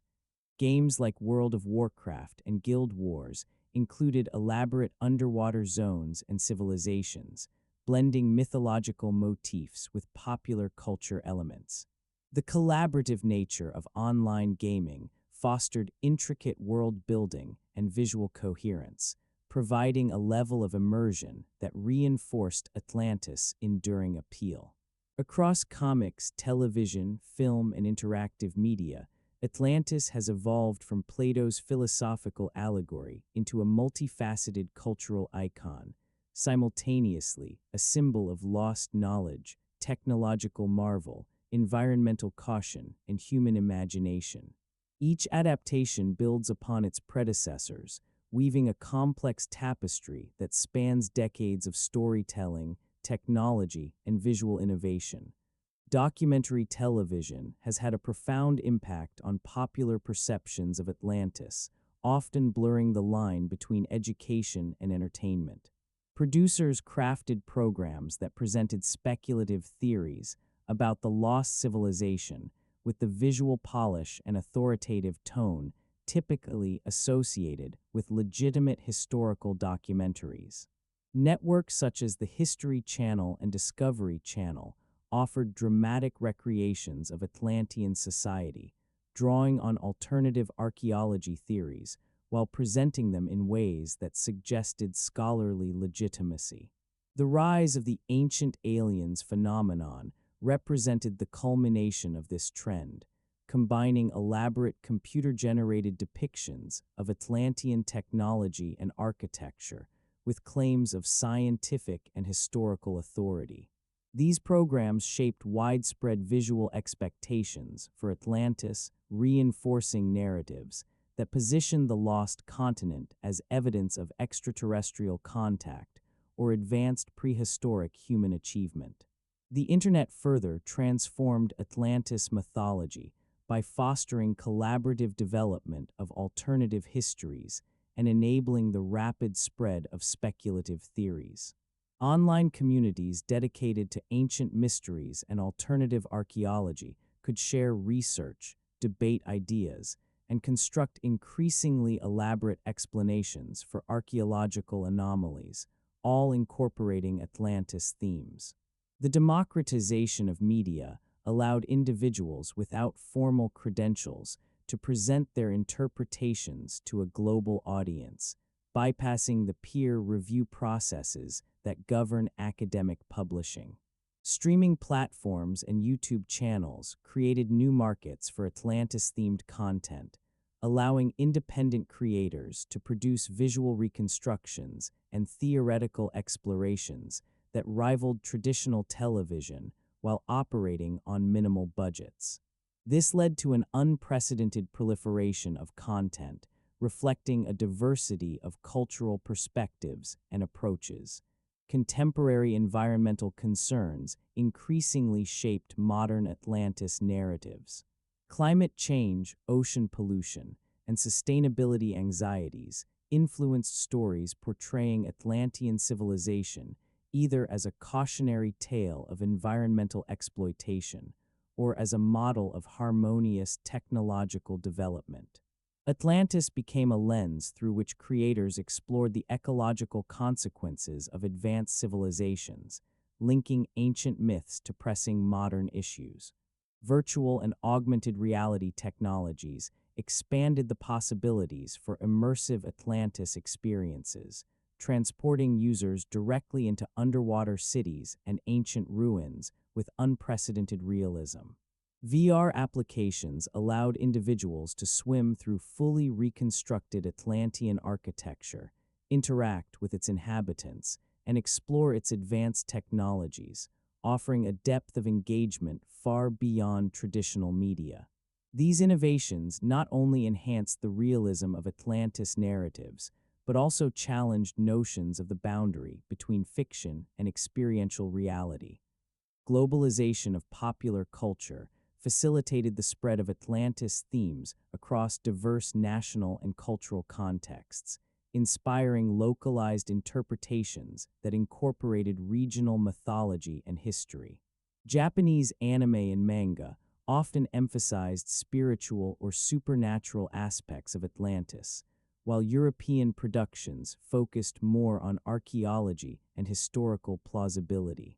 These variations demonstrated the adaptability of Atlantis narratives, preserving core motifs while tailoring them to different storytelling traditions and audience expectations.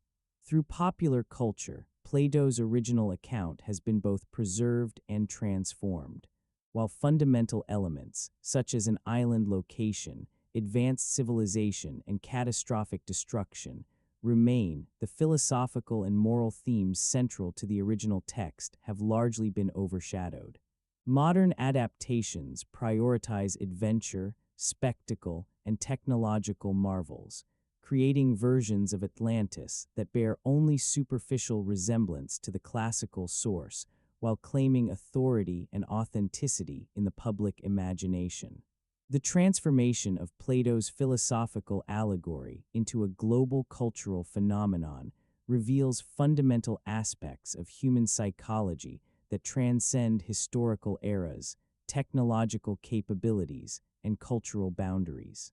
The enduring fascination with Atlantis over more than 2 millennia demonstrates how certain narrative structures satisfy deep psychological needs while adapting to shifting social and intellectual contexts.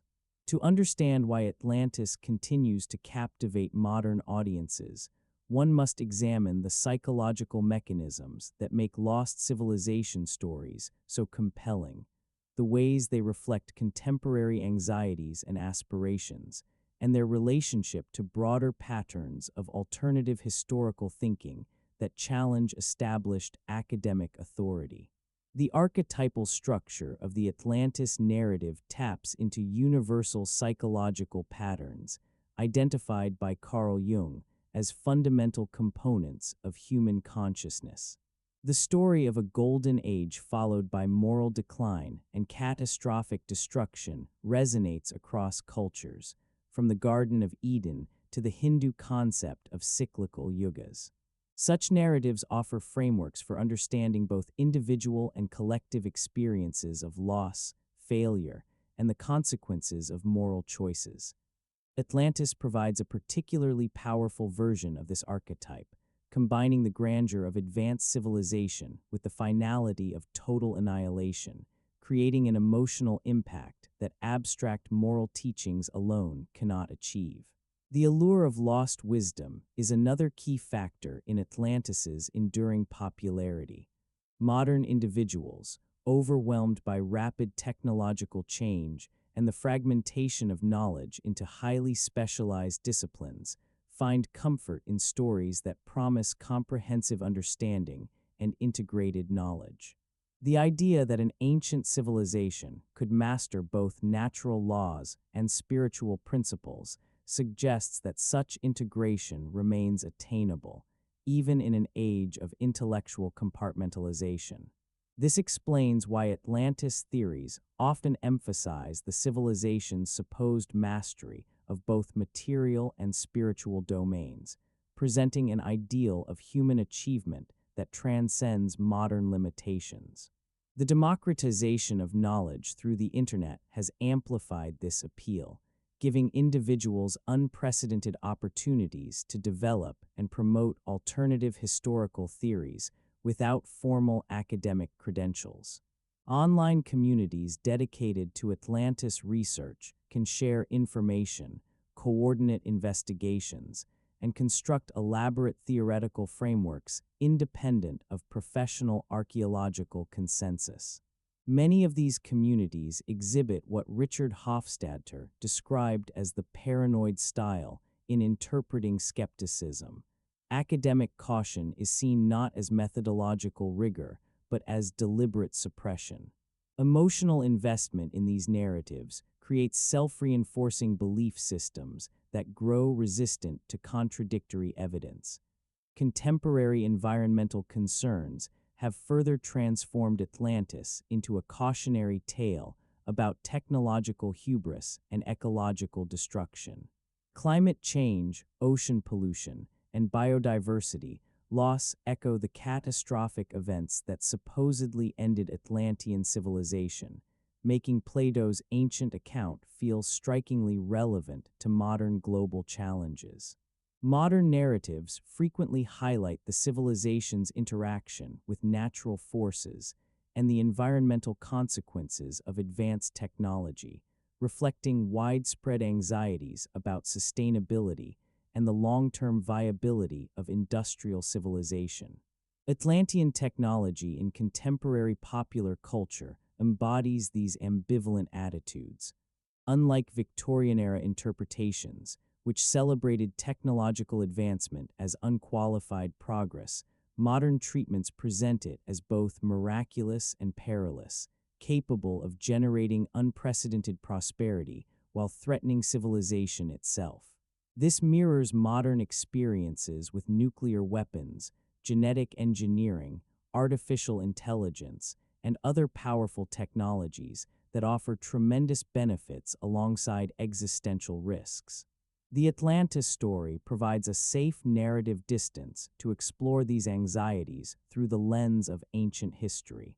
Finally, the enduring appeal of Atlantis reflects a search for alternative explanations of human achievement. For individuals alienated from mainstream academic and scientific institutions, the notion that ancient civilizations possessed capabilities surpassing those of modern society challenges conventional historical narratives, while offering hope that contemporary limitations might be overcome through the rediscovery of lost knowledge.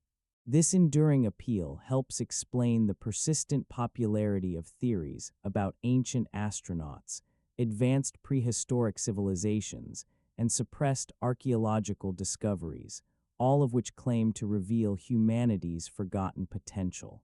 The connection between Atlantis belief and broader patterns of pseudo-archaeological thinking illustrates systematic approaches to evidence that prioritize emotional satisfaction over methodological rigor.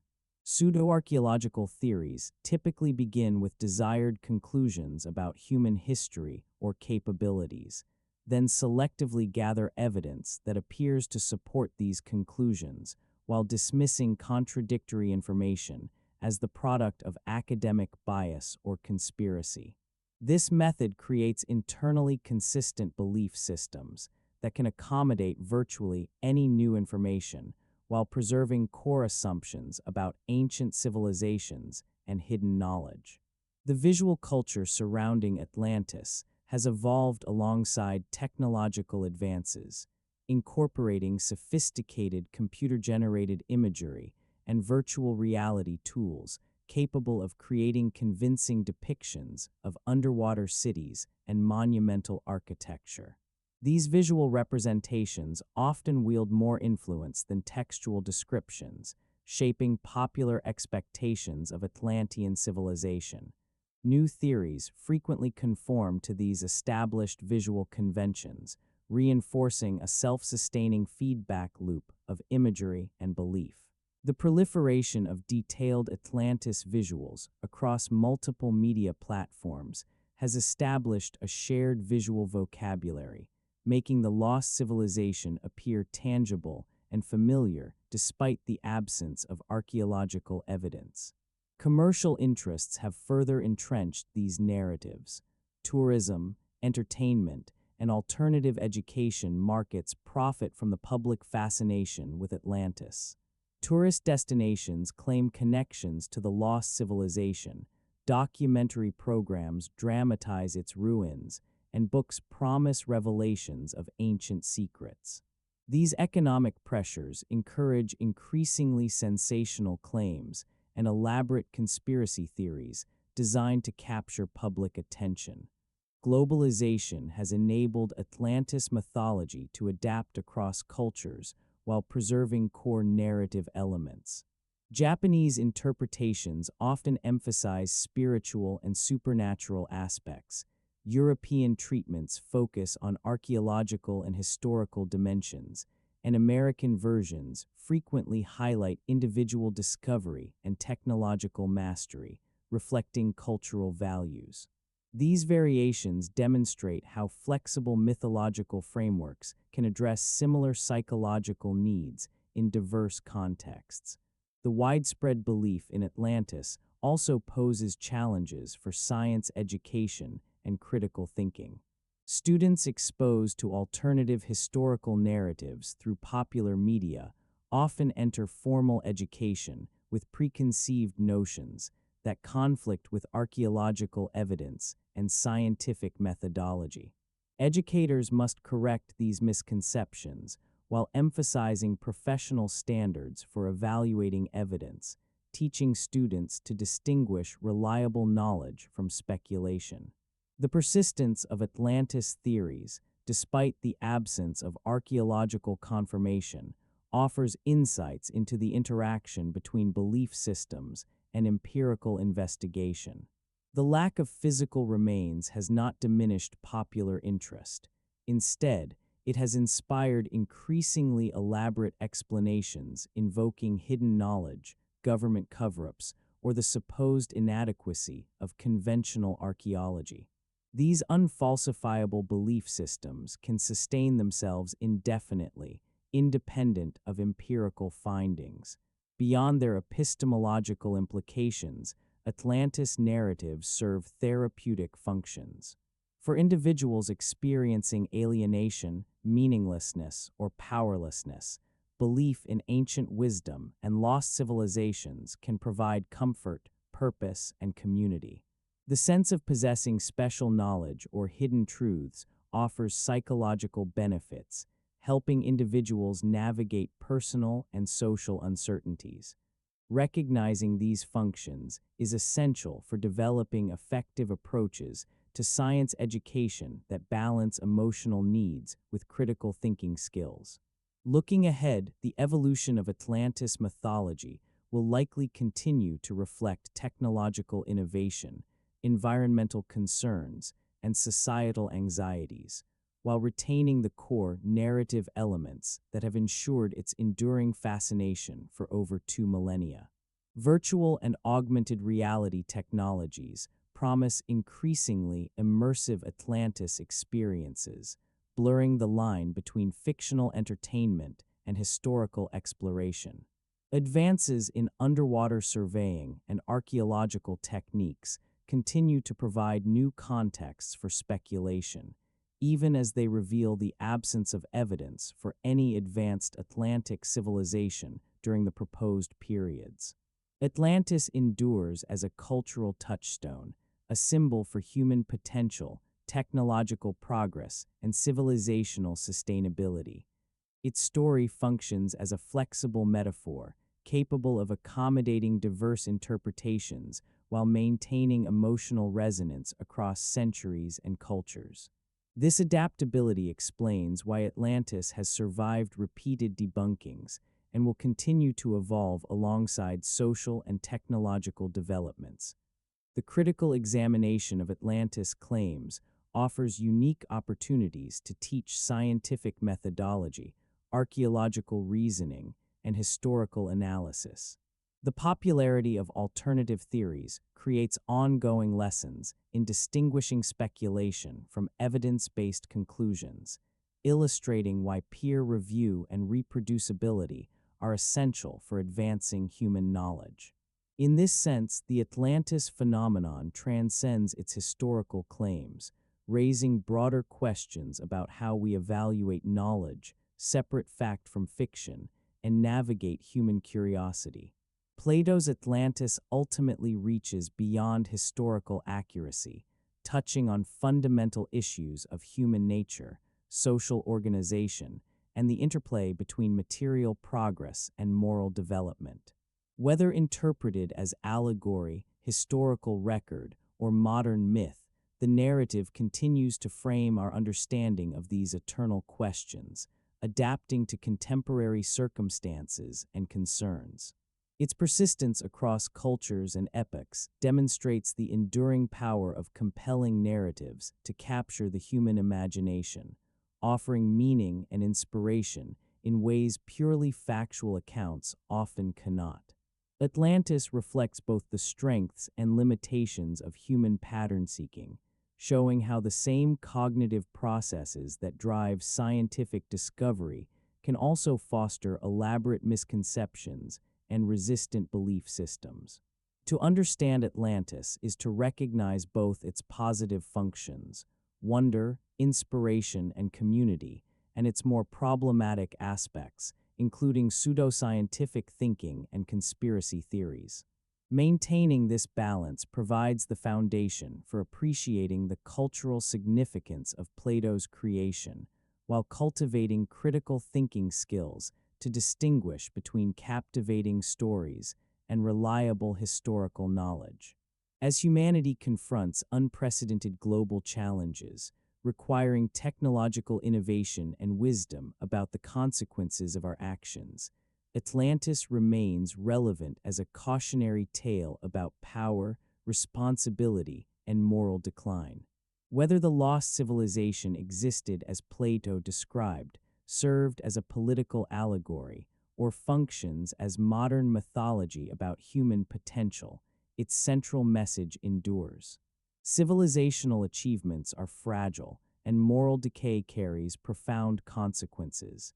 In this way, Atlantis continues to fulfill its original purpose as a guide for understanding the enduring challenges of human society, securing its place in our collective imagination for generations to come.